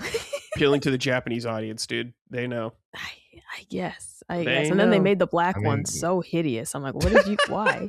No, Why she did you looks- do this? She's super hot. What are you talking about? She's great. Uh-oh. I mean, the original black girl was the original Marina and Pearl. The original one, she was it's not fine. Marina. Oh, it's I'm not talking Marina? about Fry. Fry is fucking Oh, Fry. hideous. Oh, Fry. Oh. Yeah. Oh no, we love Marina. She's here. No, we stan Marina.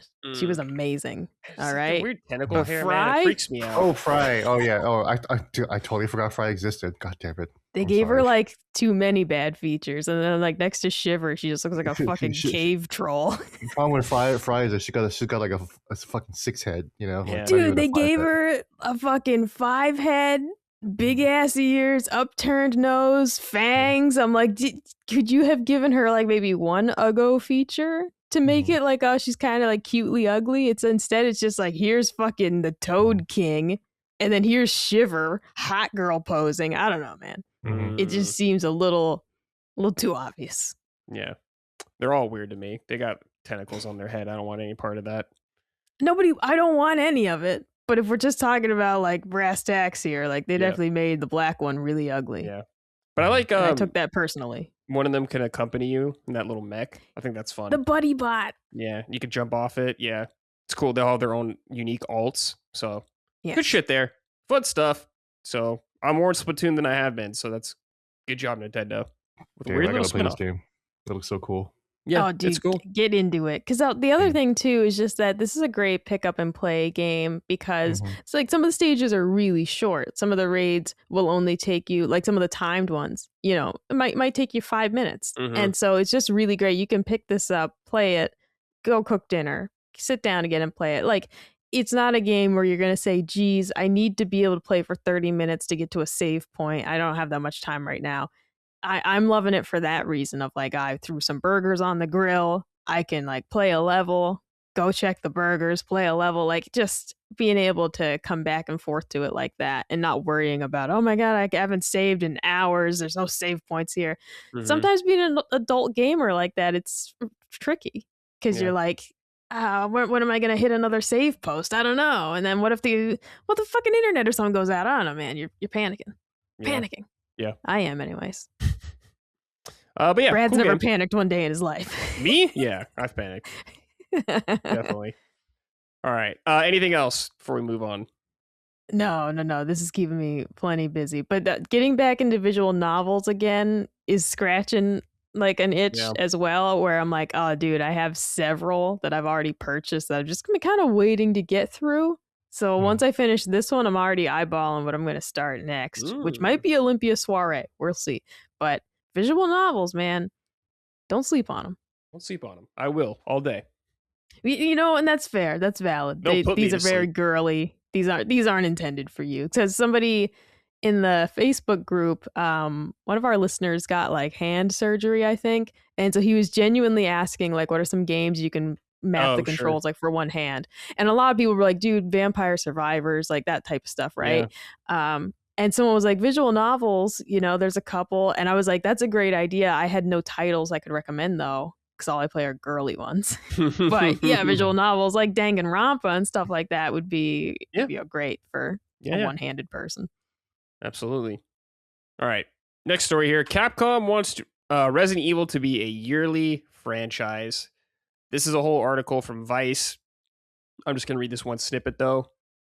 One of the reasons for creating remakes is producing a new entry in the Resident Evil series every year would be quite an undertaking and a difficult task. So being able to revisit older games and remake them helps Capcom meet the global releasing of Resident Evil titles each year, but it also allows the team to continually challenge themselves and hone their craft. That's not to say the remakes are any less important. In fact, they're just as important as the mainline titles. Gene, we're big Resident Evil people. We love Resident Evil. Did you see that Resident Evil is now the third highest IP in Japan now too? No, I didn't see this. Yeah, The third? after Mario and Pokemon, the third best-selling Oh. IP out of Japan games. Really interesting. So Resident Evil has peaked. It's like 200 some million Yeah. copies sold or Resident something Evil's like that. big, So man. that's cool. I mean, look, I feel like they've been kind of pretty much on a track of annual releases, anyways. If it's not yearly, it's every other year, Yeah. and that's pretty It's amazing. pretty much. Yeah, it's weird because like a lot of games I would not be super into this gene from like yearly kind of thing. Like Yakuza games, I'm like, ugh, like dreading another one coming out. Yeah. But with Resident Evil, I still haven't gotten tired of them yet. Nope. I wonder if it's just because if they're much shorter games like that. They're much shorter. The gameplay is not that repetitive. You know, like every single second you're playing a Resident Evil game, you're not really doing the same thing every single time. You know, yeah, sure, you're going from point A from point B, and like, you know, you're you know, finding the keys every single time. But you know, and that's why the speed runs are there. But you know, there's so much variety in terms of the gameplay. You know, the combat, the routes you can take, just the way the controls feel all the time. They always feel so good. I feel like they're some of the best controlling. Yeah. I think that's an underrated aspect of Resident Evil. Like you just don't. I feel like most people don't really appreciate how well they control. You know, I know people complain about how slow Grace ran in Requiem, and it's like that's part of the balance, man. Yeah. That's part of the magic that Capcom knows. They know that she's running slow. You're supposed to. If you run faster than every enemy, then you're a Master Chief in Halo Campaign Evolved, which is a problem again in Campaign Evolved, in that because sprint is there, and if you don't turn off sprint, and you can just run from a lot of fights and just skip them altogether. Yeah, I mean, Grace is not Leon. I don't know, like, would you expect Grace to play like Leon? Silly. Yeah. So dude, Resident Evil is my favorite franchise. So we'll see if an annual release schedule makes it falter. But as far as I can tell, I think I'll be just fine. I think it might be the one franchise where I'd be totally fine with. I don't think I would want annual Zelda, and which is impossible. So, like, you know, you and me, Brad, we know that we don't like we know to never expect that. Period. But even if there was an annual Zelda, I was like, no, I don't want that. Annual FromSoft game, no, I do not want that at all. You know, and these are all our favorite games. We love this shit, but Resident Evil, I feel like it just doesn't get as repetitive as most of the series. Yeah, different protagonists, I guess, all the time, different settings, different protagonists, different environments too, different gameplay. There's fucking like 4 different gameplay styles within Resident Evil 9 itself. Yeah, you know, third-person camera with Grace, first-person camera with Grace, third-person camera with Leon, and first-person camera with Leon. And they both play different. Yeah. So they all play different. There's so much variety in there, so it's hard to get bored of it. I think. Yeah, at least for me. We haven't got to that point. Resident Evil is the series I replay the most. Halo is the game I replayed the most, but Resident Evil is definitely the series I played the most. They're kind of running out of, like, I guess in the next like 5-10 years remakes. Yeah, like the no-brainer ones. They're gonna have to maybe pull the trigger on 5. How they're on gonna 5? Yeah, you're gonna have to pull that Band-Aid off. 6, maybe like that, because we know they're gonna be doing 1 as well. We have Code Veronica right now. They're gonna do 0. They're gonna do 1. Remaking 6 would be great, but I just don't know how. Like it would definitely take the most work, because that story is an absolute fucking mess. Fucking huge game. And across 4 characters, like I think they would definitely need to like just bring that down to 1. And it's not even 4 characters; it's 8 characters, man. Or 7 characters technically, right? 2, 1. So across 7 characters, they're gonna have to like shrink that story down completely. They're gonna have to rewrite the whole thing, because like, dude, don't do 7 fucking characters again. That's crazy. Yeah, I think you should just change it a lot if you're gonna do just 6. change it a lot. Keep the same bad guy. That's cool. Keep the general plot about, you know, the president getting dying and everything like that.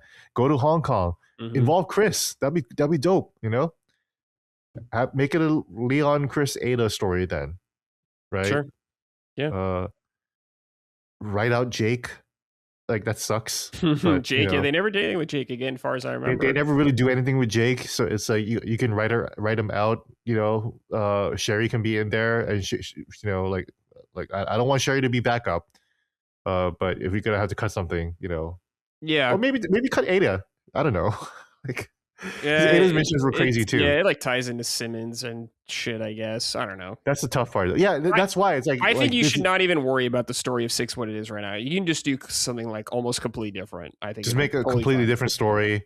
Yep. Involve Simmons, but rewrite Simmons altogether. Just rewrite the whole fucking Yep. story. You know, it can end. It can end in the same place if that's where you get to. But this is gonna have to be the biggest reboot of all time, basically. I feel like it's just from top to bottom, from soup to nuts, as Colin always says. Colin always says that, right? Soup to nuts. I think that's a Colin phrase. Yeah. Yeah. My favorite Colin saying is chicanery. That's my favorite word he says. Chicanery. Yeah. I don't think he's even watched Better Call Saul either. There's one of the most important episodes of that show. It's called chicanery. That's funny. Yeah, that's a word that nobody knows, but he'll know it. Yep. Oh, chicanery. Chicanery. But yeah, from soup to nuts, this is probably going to be the most comprehensive remake any video game ever needs. You know. Yep. And again, this is coming from someone who likes Resident Evil 6 a lot. I like it a lot. I think it's a fun game. It's a bad game, but it's a fun bad game. Yeah, gotta have some fun bad games occasionally. Yeah. Okay, well, Resident Evil, they're gonna keep pumping them out. So far, the quality's been good though, so whatever. I guess keep it rolling, Capcom.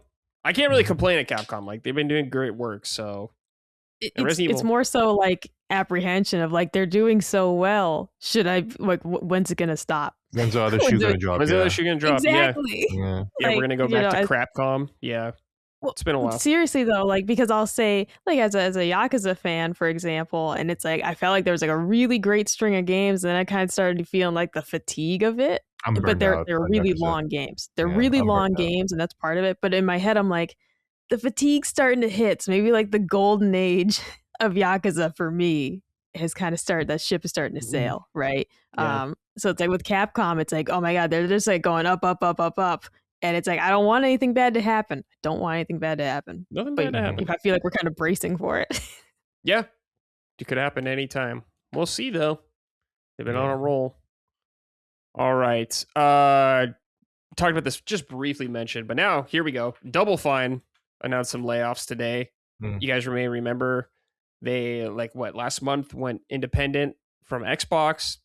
They instead of getting shut down, they were managed to go independent, but they put out this message on Blue Sky. Today, Double Fine Productions let go of 23 members of our staff. As a small, tightly knit team, these actions are not taken lightly. Only the survival of our studio would ever make us consider such a painful action.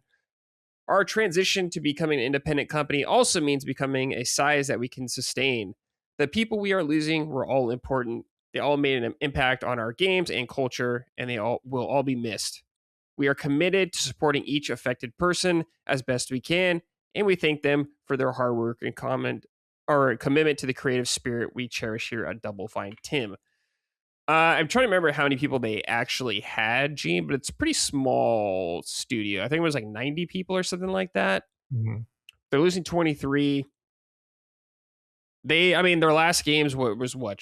Kiln and Keeper. I haven't played any of them, so I don't know if they're good or not, but they sure as hell didn't make a splash, I'll tell you that.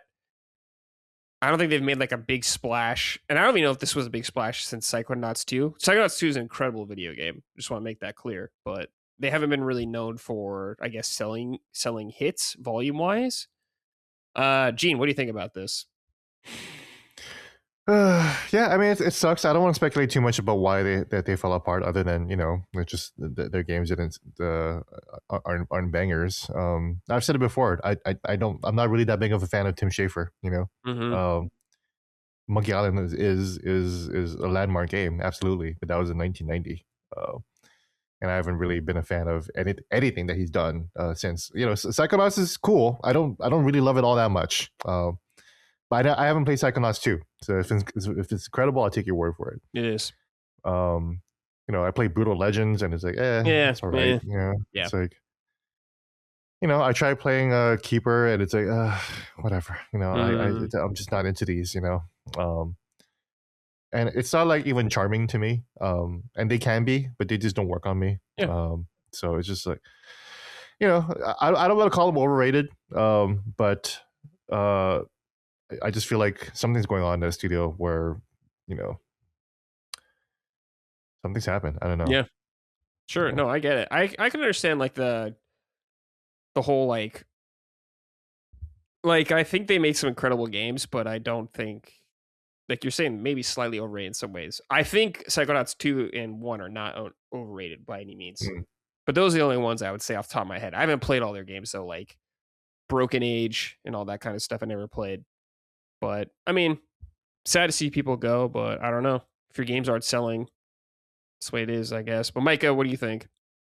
No, it really sucks for everyone, that's losing their jobs there. That's the number one thing. It's not a good market to be going into, unfortunately, like right now, that creative space. So, I mean, I really hope that those people are able to find new projects, Mm-hmm. But I am also not like a major Double Fine fan. So it's just one of those things of like, they're not a studio that really made things that I ever was super interested in.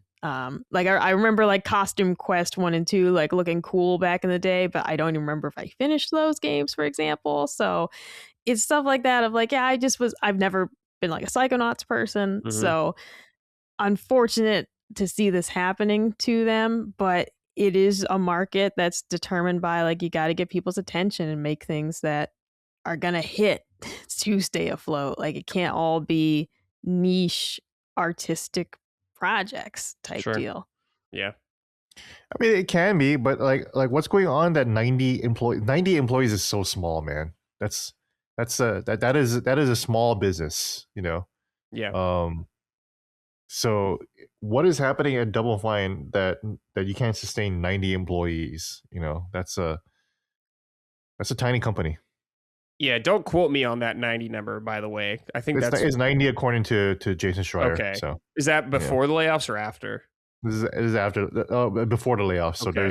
there's like 70 people now. So Yeah, okay. Yeah, it was around 90 people before this. So yeah, it's even smaller. So yeah, you're just gonna have to, if you're gonna keep making small games, that's cool. I love that. I think what Shuhei Yoshida recently said about Sony doesn't want AA games. I think Sony is stupid.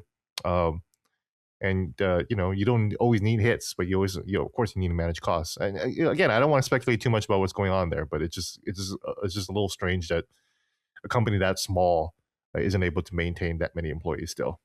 Yeah, they're in an expensive part, I guess. San Francisco, pretty expensive around there. So I don't know. Best of luck to everyone. I mean, like Laura Fryer, that former Microsoft exec, she kind of called them out pretty boldly. I'm quoting her now, but she kind of called them out for spending too much. They spent way too much office space, and then you see their office space, and they got like a recreation room and like a foosball table and all, like pool table and all this stuff. So they got really high, like high on like the Silicon Valley, San Francisco like lifestyle of like the open office lifestyle. And we're gonna get this really nice office space, and it's like it wasn't a good idea. And again, I'm saying that working for a company that is currently leasing very expensive office space that we don't really need either. So sure. All right. Next thing, Pokemon Pokopia's DLC got leaked. The date.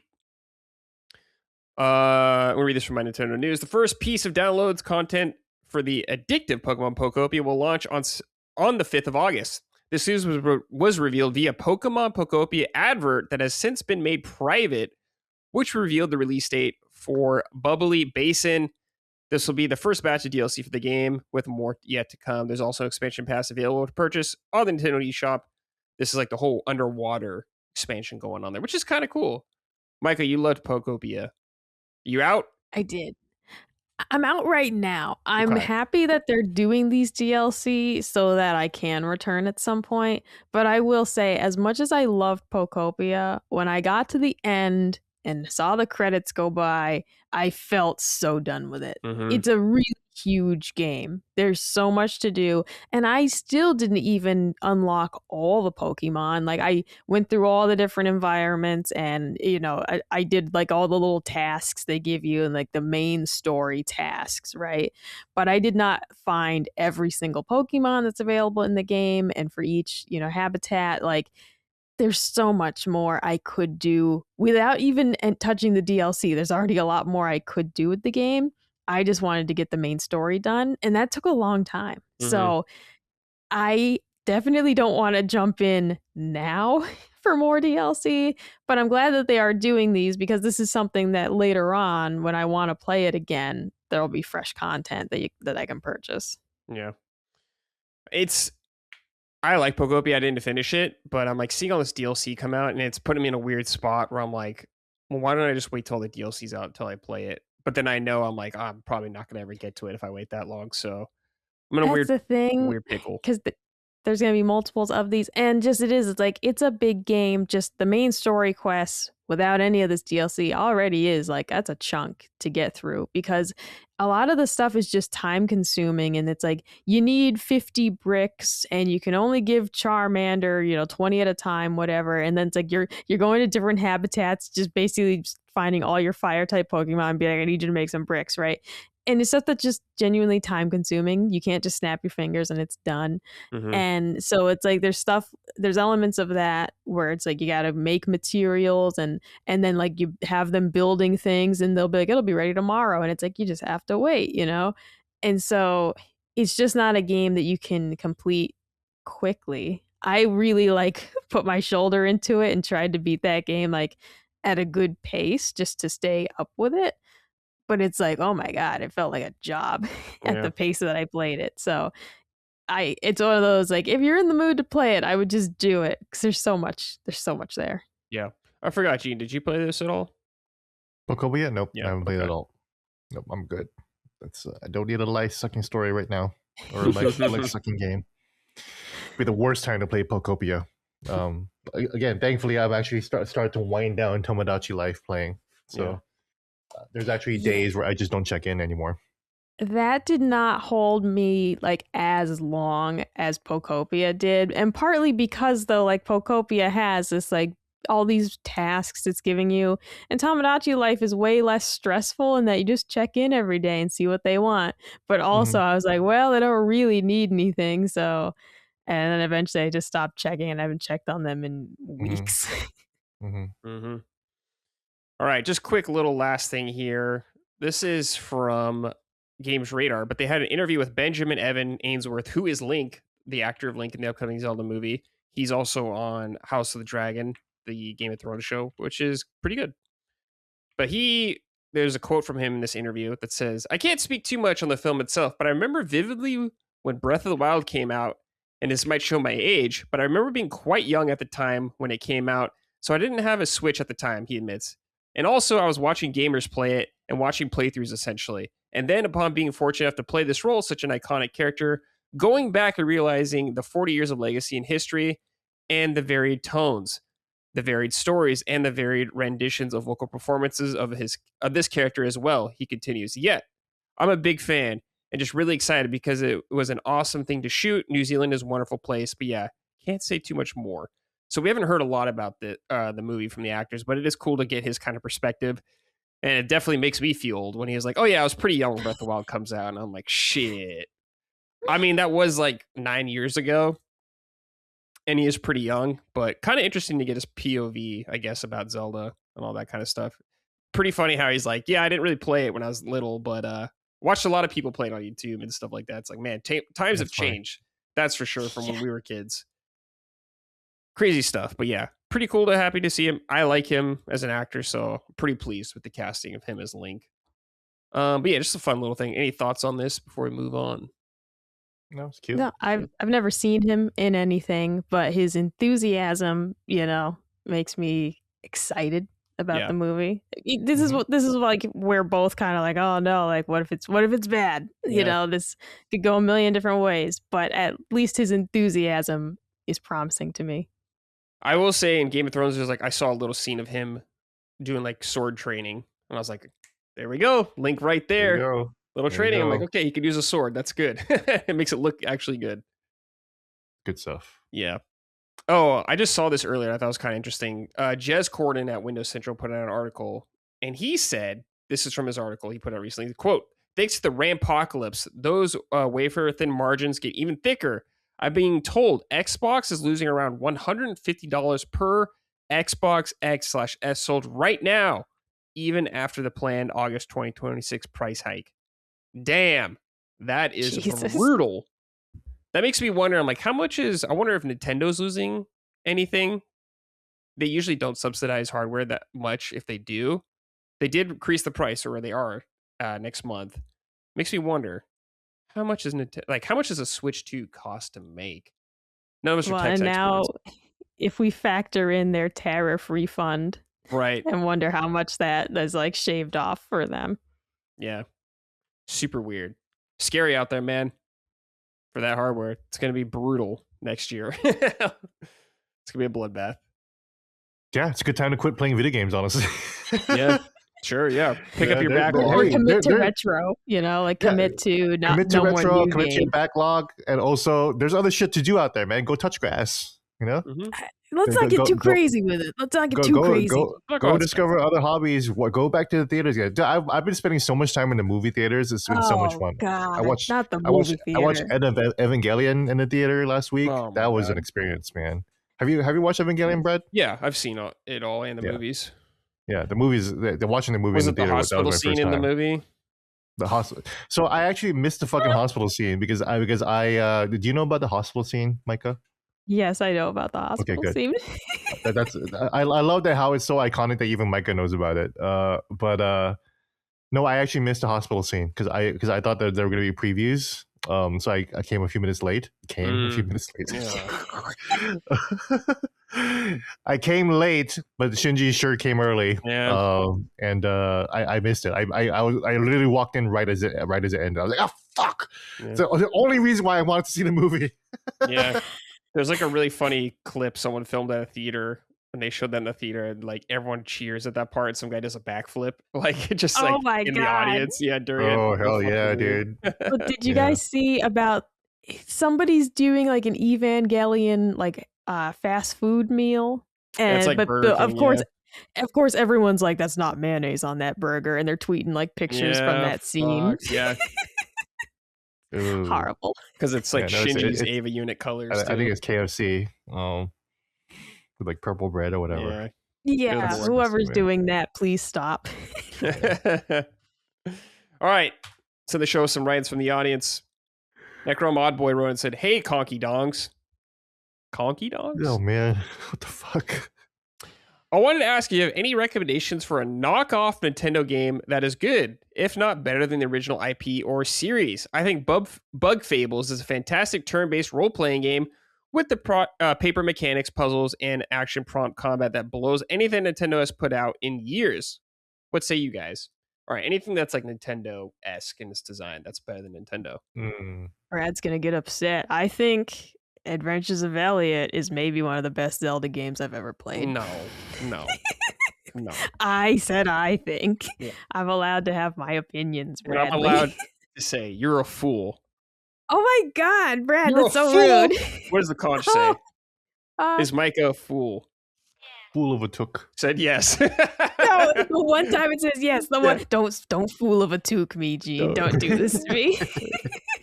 I would never have looked at the Palantir and then loudly dropped it. All right, I would Yeah. never have done that. Pippin, Yeah. dude. Fucking scrub. Couldn't even take Sauron's gaze. What a scrub, dude. He couldn't. He You should just couldn't have a handle it.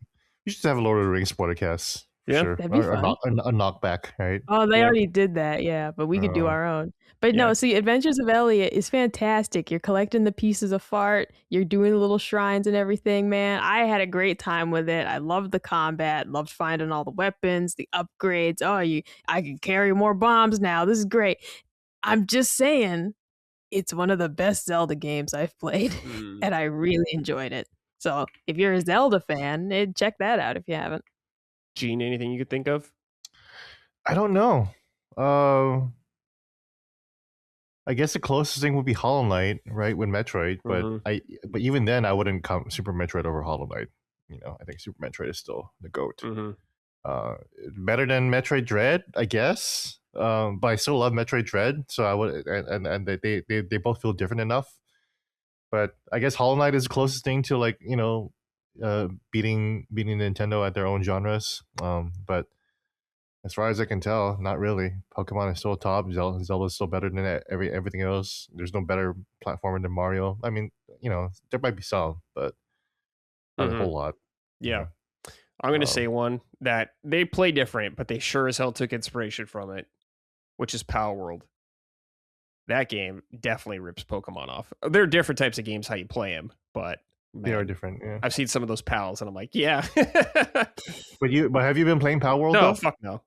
Oh, I was about to say, yeah, because I tweeted like recently that was a tweet that went viral because there was this fucking fight where that was in the ocean. I saw that actually, the tidal wave. And then the player had to like ride the bird, and then like there was this like mammoth tsunami that the enemy summoned that like basically fills the whole screen, the sky even. Mm-hmm. And then the bird just like flew up over the wave, and then he fought. I was like, since when did Power World get so epic? I was like, I guess I gotta 1.0 tap back in because I haven't played it since like the first month it came out. And now I'm like slightly intrigued. It's 1.0 now, so we'll see. Yeah. I mean, there's so many fucking games, dude. I'm trying to push myself to play Kingdom Hearts. I'm trying to get myself to that point. So. Wait till D23 when they talk about it a little bit, Gene. Maybe we'll get more excited. Oh, that could be a good time. Yeah, Brad, you got to go. Hype is around me. Mm-hmm. You got to go to that so you can go to Hot Dog Johnny's in Anaheim. I mean, I can go to Hot Dog Johnny's. I'm like 20 something minutes from Anaheim. If it was a beach trip whole thing, you know? Yeah, I mean, okay, hold on. So it's funny, Micah, you talk about Hot Dog Johnny's, and I always think of them sometimes in my head, I'm like, what was that hot dog place Micah was always talking to me about? And I could never remember what it's called. So I'm going to write it down. Hot Dog Johnny's. Yeah, because you got to go to D23, and then you can learn all about Kingdom Hearts and report back, but then also you can have a fun day out in Anaheim. Yeah. Fun day out in Anaheim, dude. I'm sure there's things to do. Yeah. There is. I've been there once. Yeah. By the way, Micah, we just got a tornado watch in my area. Uh-oh. Oh, yeah, dude, we've had it all day, actually. It's been mad windy all afternoon, and we've had like a tornado watch since this morning. And there have been tornadoes in our county before. A couple of years ago, a guy actually died because I'm talking like 15 minutes like down the main road like that like passes by our area. And there was like this warehouse that got knocked down by a tornado. And somebody actually passed away. That was a couple of years ago. So like in our county, we get these tornado watches, but they mean it. Like we actually have had them. That's crazy. Holy shit. Okay. Pair of shoes running. Hello, Squid Kid Brad, Mama Mia Micah, and Gene as Dr. Robotnik wearing his stained Xbox Helix shirt. Legendary shirt. Micah, you find a magic spatula and grilling utensils that transform all the members of LSM and friends into food to be grilled. What food items would each member be? Would Brad be a foot-long hot dog due to his freakish height? Would your magic utensils be racist and automatically make Gene some type of Asian food? Would Maddie be some type of thin smash burger? Hope you're all enjoying the end of July and having a great day. All right. Well, I do have notes for this. Yeah. And no, I wasn't racist. Gene, I didn't say Gene's going to be Korean short ribs or something like that. No, I gave him something unique. Brad would be boneless, skinless chicken breast. He prioritizes a lean protein, is very versatile. Gene, filet mignon. What else can I say about Gene? Gene would be filet. Everybody knows that. Good. Yeah, that's perfect. But braised short ribs, Korean braised short ribs would be perfect too. So they're delicious and wonderful. Okay. But I wasn't going to go racist. Yeah, it wouldn't be racist at all. I would embrace it. It's like if I called you like fried chicken or something like that, you know. But it's like, who doesn't love fried chicken? Yeah, like what? Who doesn't love fried problem? chicken? What the fuck are you talking about? Fried chicken's good. The thing about stereotypical foods is like, my mom historically like will not eat watermelon around white people, but it's just like, but like they're eating it too. Everybody's eating it at the cookout. Like you just have some. Anyways, Colin would be ribeye because that's my favorite. So that's my favorite. Maddie, I chose fajitas because he's loving that Blackstone life. He's all about the Blackstone griddle. Dude. No. I can just picture him with some chicken and peppers, Have you seen the meme of the guy when the fajitas come out sizzling? No. The guy posing with it. Gene knows I'm talking about. Yeah, I'm just picturing Maddie doing that now. I'll find it. Continue. Cog would be chicken thighs. Still a lean protein, you know, he's all about health is wealth, but a little more pizzazz, a little more sass than chicken breast, you know. Lockmort would be grilled mushrooms. We love grilled mushrooms. They're rustic, robust. That's Lockmort. Dustin would be hot dogs. He and I have talked at great length about hot dogs and our enthusiasm for them. He's got that slot dog thing that like adds like the grid pattern to the hot dogs. So we're all about hot dogs. Everyday food, everyday man. That's Dustin. Chris would be a normal burger. He hates the tall boutique burgers. Hates them. Oh, he does? Which is what. Interesting. Well, that's what sparked, if you recall, at the San Diego live show when we had that contest to see who could open their mouth the widest. That was because Chris and I had a conversation. You remember, that was because Chris and I had a conversation about how much he hates tall burgers. and so he would just be a normal burger. Everybody loves a classic cheeseburger. So that'd be Chris. I won the contest, by the way. I could open my mouth the widest. And for me, I put pork tenderloin because I've been really liking that lately. It's very lean. It's very affordable. Yeah, if beef is pricing you out, pork tenderloin, you can do so much with it. You slice it real thin. It can do a million different things. I can't, but I like it, so that's what I gave myself. Check out the meme I sent you, Micah. I'm taking a look. I need like Maddie photoshopped on that. Dude, I mean, like that was like me. Basically, we went to brunch the other day, and I got this like like really good French toast, and I was just like happy dancing in the booth because it was really, really good. I checked though later when I went to add the calories to my tracking app, and the French toast entree was 1,200 calories. Yeah, it's gonna own you for sure.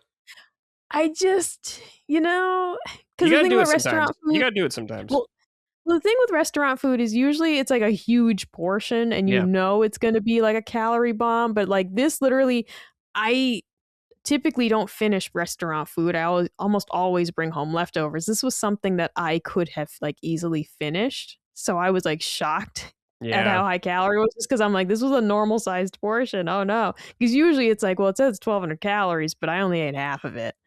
I didn't eat just half of this one. Gotta eat it, man. French toast is too damn good. Fucking love French toast. Top tier.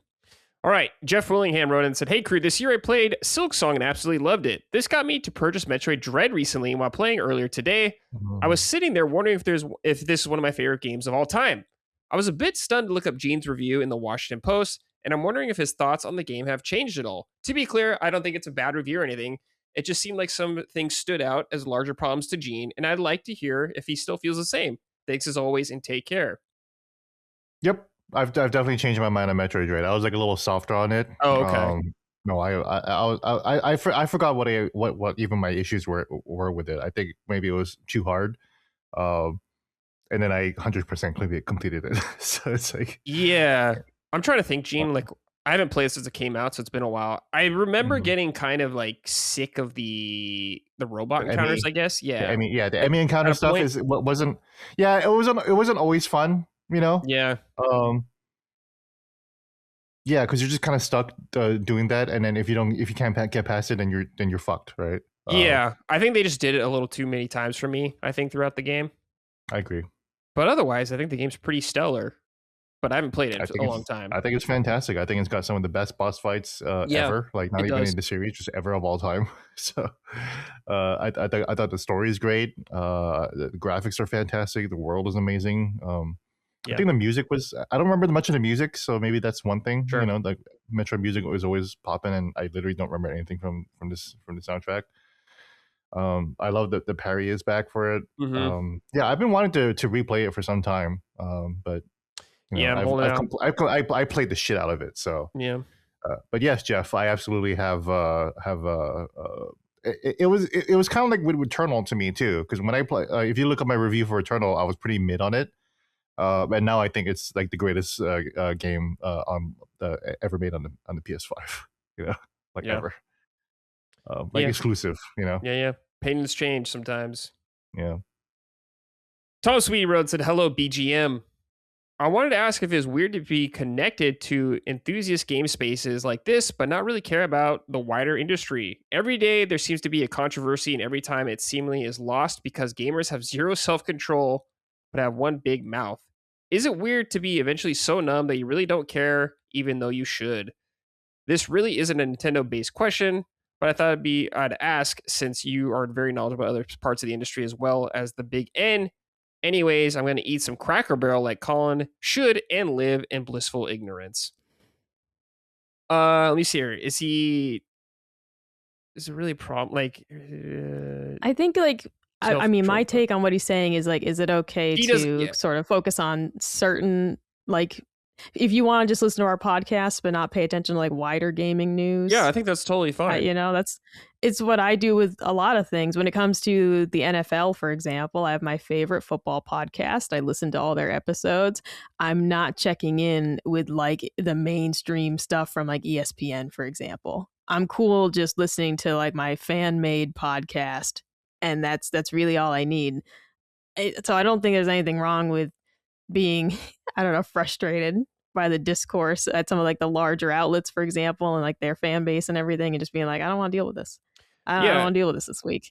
Yeah, he's saying he's just like kind of Gene, the whole thing with Brian Altano last week. Oh my god, dude. Oh my god. Just as an example, you know, and like IGN interview being completely derailed by like dicks online, basically. And so it's just like, I totally understand being like, I'm just going to focus on maybe a smaller subset of the media here. Yeah, for folks who don't know, what Michael was referring to is at San Diego Comic-Con, IGN is there doing their IGN live bit. And Brian Altano, former colleague of Colin, and still there at IGN, probably one of the oldest employees besides Ryan McCaffrey, probably, did an interview with Zach Krieger. I'm gonna pronounce it that way. Krieger, who is directing the Resident Evil movie. And Brian loves Resident Evil 4. Resident Evil 4 is like his favorite game of all time. So every chance he can get, he'll do the merchant. You know, what are you buying? What are you selling? Impression. What are you selling? So he tried to do that bit for the director, and the director was giving some good answers. Actually, you know, like oh yeah, I'll buy the case upgrade. And then for some reason, Brian was looking for like something more comedic or something, and it just like the whole bit just fell apart. And Zach was getting frustrated, and he was like, what am I supposed to say here? I'm like, it's like, yeah, I actually don't know what he was supposed to say to what do you need that for, stranger? It's like, that's kind of a stupid question. Yeah, it's like, what are you doing, man? No, it's like the bit went on too long, but people were just merciless. But they're merciless towards derailed the entire thing, and so everything that the director like did say in this interview completely gone into the wind. No one's paying attention to that. It's just all about this. Yeah, to be sure, it is a definitely physically painful, cringe interview to watch. Like, you know, like our explanation is just not sufficient enough to capture the cringe energy of this interview. But unfortunately, Charlie Morse Critical covered it on his video. So that just basically cements this incident as a thing. So poor Brian. So shout out to Brian, man. Love you. I tweeted out positive thoughts to him because it's just a bad bit, man. Sometimes the joke fucking bombs, you know. Yeah, it sounded like he just went too long with it. Yeah. He just fucked up. Like he wasn't trying to make Zach Krieger look like a bad like an ignorant Resident Evil player or anything like that. Like they came up with all these weird conspiracies. Like, oh, Brian's just trying to make him look bad. It's like Brian doesn't fucking give a shit, man. He's not gonna do that. Well, and then the other side of it, there were people who were seriously being like, this guy's not a Resident Evil fan. I don't want him making the movie. And I'm like, oh my God, dude. Like, I mean, yeah, they were saying that too. Yeah. And it's like, dude, like his answers were like fine. It's, you know, he probably doesn't know who Helena is from Resident Evil 6, and that's okay. Most people don't, you know? Yeah. It's crazy. People are just insane. So yes, Tom, what you're saying, it sounds like it just sounds like you are a normal and well-adjusted person, and I highly encourage you to continue that track. Yep. Because that's what I'm trying to get back to. You know, I keep complaining all the time. I don't follow gaming news. I never even knew what the fuck Gamergate was in 2014. I was completely oblivious. I was just playing Dark Souls 2 and getting laid. And then when I decided to check back in on the gaming industry, I was like, oh, I'm gonna go check out Angry Joe. Angry Joe is my pulse in the gaming industry. And then his top 10 most controversial things in gaming for 2014. Number one was Gamergate, and I was like, what the fuck is Gamergate? You know. So yeah, I want to get back to this space. I want to be surprised when I find out that a game is released. You know, I don't want to know like, oh man, Resident Evil Code Veronica coming out in 6 months. I think that's insane to always think like that. I think it's cool. I used to live like this. I would just live my life, and I would just hear that there was a new Resident Evil game out. And I'll be like, oh fuck yeah, dude, I'll go check it out. Then that's it. Mm-hmm. And that feels like most normal people, honestly. That like I was like, I play a shit ton of games. I'm not casual, but I used to be casual in how I used to engage with the industry. You know, I only know Brad because I watched his Final Fantasy VII reaction to game trailers, Mm-hmm. and that's it. I haven't watched Brad content for years. You know, it's just I think that's normal, and I think you should do that. I think anyone who's paying attention to all this shit at the level that Colin or whoever does is insane.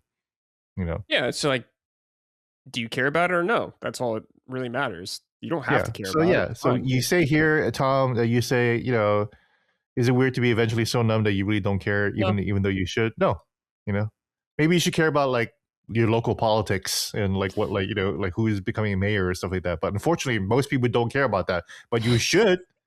That is the best path forward to achieving the kind of politics that you want, to be able to pay attention locally, and that would spread out elsewhere.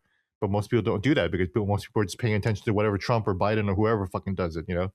Gene, take your common sense and get the hell out of here, all right? I'm too busy being upset about world events that are completely outside of my, purview, but the news sensationalized it, and so now I'm upset. Yeah. Yep. All right. Last writing here from the blonde one. What's up, y'all? I just read Gene's article on Evangelion and mental health as I recently started watching the show for the first time. It was a great read. It got me thinking about mental health representation in gaming. I personally found a lot of solace in Persona 3 while grappling with mortality, depression, and other debuffs. I was wondering if any games have particularly helped you reshape your perspectives or otherwise aided you on your own mental health journeys. Sometimes I just want to shove something horrible in my hog and blow my shit smooth off. So it's important to keep gaming and punching up. Thanks, guys. Holy shit. I have no idea what that means. I'm not going to try. So, all right. Any games that kind of expanded your view on mental health or helped you through a tough situation?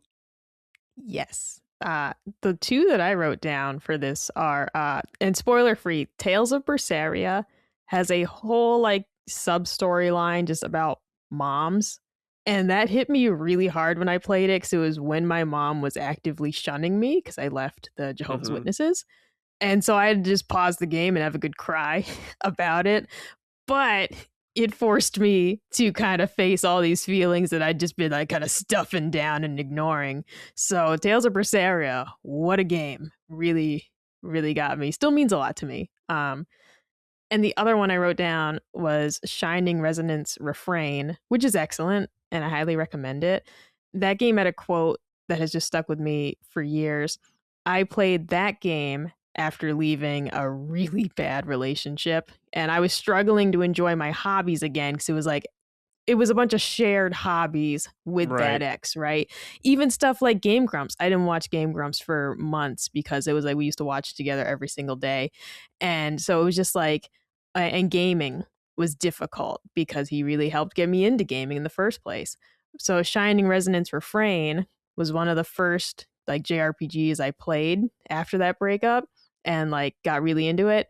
And the quote was, "Too long you have let torments of the past bind you. Live your life unburdened with your eyes to the future." And of course I like paused the game and fucking cried. Yeah. So, it just felt like they actually like that quote comes from this cool dragon guy, and it's like, Joey's talking straight to me. Like he's talking straight to me right now. I needed to hear that. So that game has stuck with me forever. It's not a game a lot of people that I've talked to have played, so I haven't really gotten to like really chop it up with someone about Shining Resonance Refrain, but it means a lot to me because of that. Yeah. What about you, Gene? Anything? The easy answer is Nier Automata, but it made my mental health journey worse. I'm so sorry.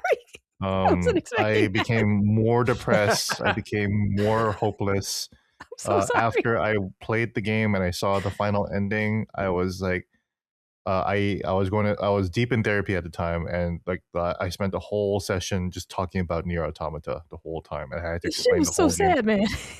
I had to explain the whole game to her and why it made me so sad, and I'm not sure if I've really recovered from it, honestly. I still think about it all the time. I still need more therapy. What sucks because I'm actually seeing a therapist right now, but our relationship ends Friday because she's moving. So Oh man. you know, and it's like I haven't even talked about Evangelion or near with her yet. So it's we haven't even gotten to that part. I'm just still stuck on my dad. Getting up to speed with a new therapist is so annoying. Like when I moved here, half the hurdle of finding a new therapist was just like, I don't want to start with the backstory again. You know, I don't want to start with Peter Parker and Uncle Ben getting shot. I don't want to go through all that again. That's what it is. That's what it feels like. you You have know, to. it's like yeah, we haven't even got to my gay era yet. You know, like god damn it. You know, Because like my gay curious era. It's like, why do I think Brad's so attractive? For example, you know, it's what like, the fuck is dude, up with that? because then when something does come up later in therapy, and like my therapist will make a face like, I didn't tell you that, my bad. Like, all right, it's just like quick segue. I got to tell you about this real quick, because it's like, well, because I told the other lady years ago, you know. And so therapy's great. Everybody, try it out if you can and if you need it. But getting up to speed with a new therapist is just like, oh my god, we got to go through season 1 all over again. Yeah, I can't. Like, I don't really play games. I feel like when I'm like super depressed or anything like that, I don't like feel like playing games if I'm like really bummed Brad's out. never been depressed once in his life. No, I have. Yeah, I remember I was really depressed at a time, and I played Red Dead 1 when it came out. That's what I was like doing. Mamma mia! With like that's some good medicine. And I was it just helped me kind of like get immersed into the world. I guess, and help forget about stuff for a little bit.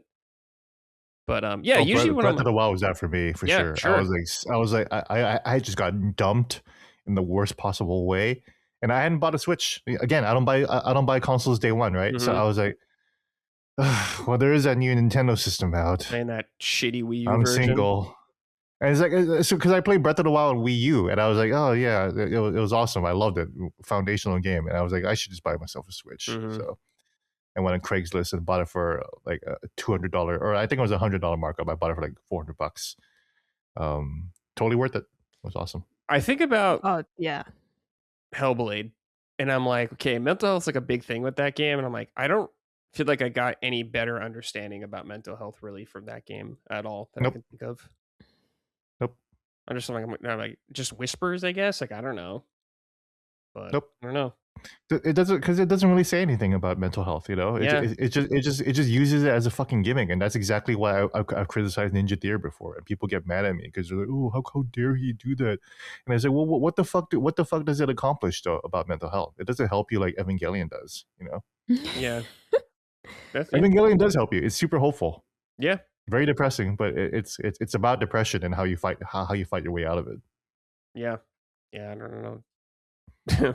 Yeah, I will give a shout out to Hellblade 2, though. You know, and you know, I have issues with Hellblade 2 way more than Hellblade 1. I think Hellblade 1's a good game. Hellblade 2 sucks, but when I'm watching the Odyssey and I'm seeing that Cyclops sequence, I was like, Ninja Theory actually did do a sequence kind of like this, though. The problem with that sequence, though, remember the giants that you have to fight, whatever you have to quote unquote fight, and it's just all just QTEs basically. The problem with that sequence, though, is that they just showed the whole thing when they announced Hellblade 2 back in like 2020. Yeah, they showed a lot. And then you play the game, and it's like it's the same thing, but it looks worse, and it's the same thing. Yeah. And the interaction is exactly the same thing, but it looks cool. It looks about as cool as the Odyssey does. So graphics were never an issue, that's for sure. I guess we're getting that other Senua game or whatever coming out, if it does come out.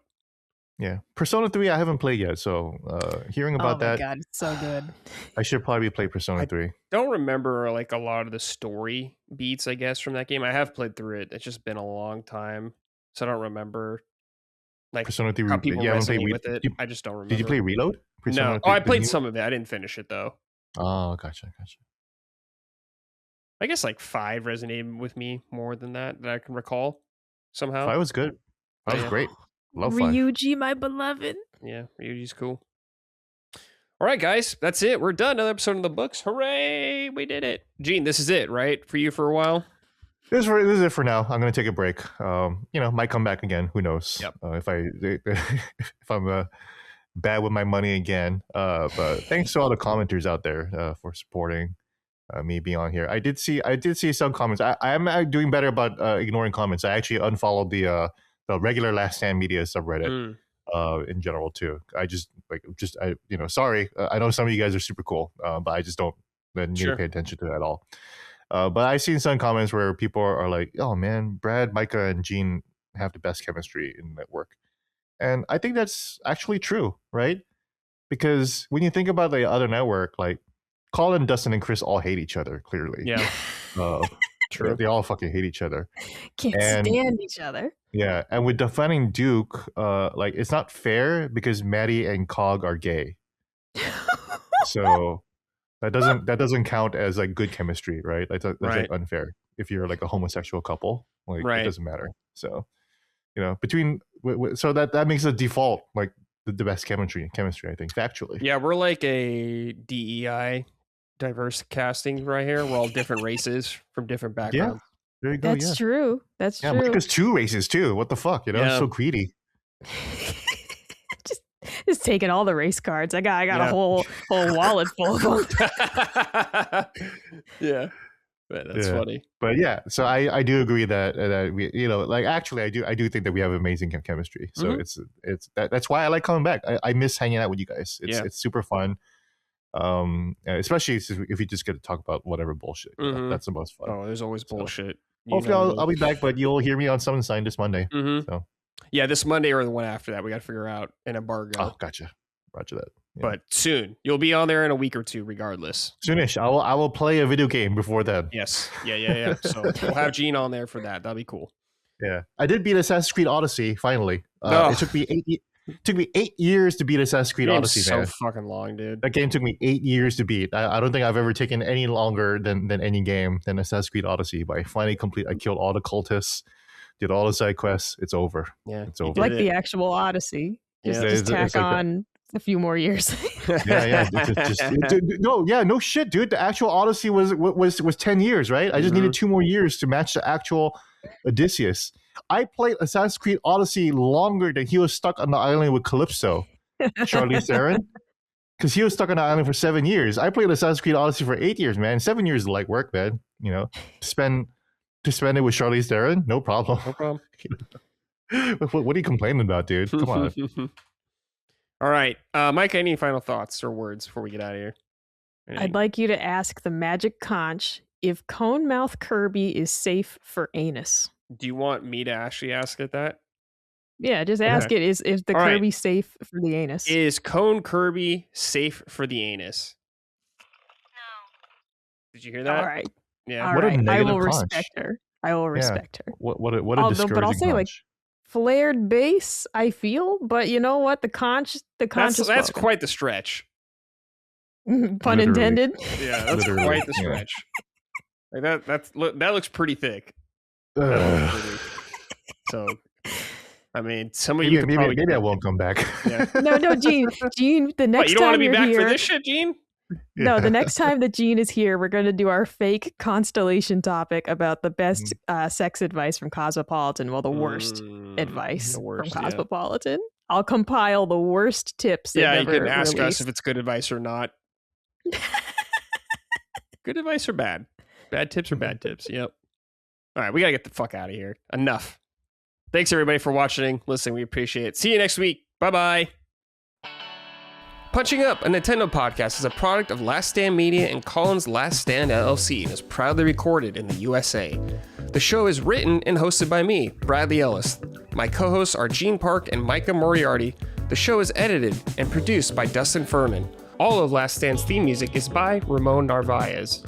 Punching Up, along with the rest of Last Stand's media shows, are fan-funded on Patreon at patreon.com/laststandmedia. The following names are at the producer level on Patreon, our highest tier, and we're grateful for your kind contributions and generosity to our independent endeavor. Thank you.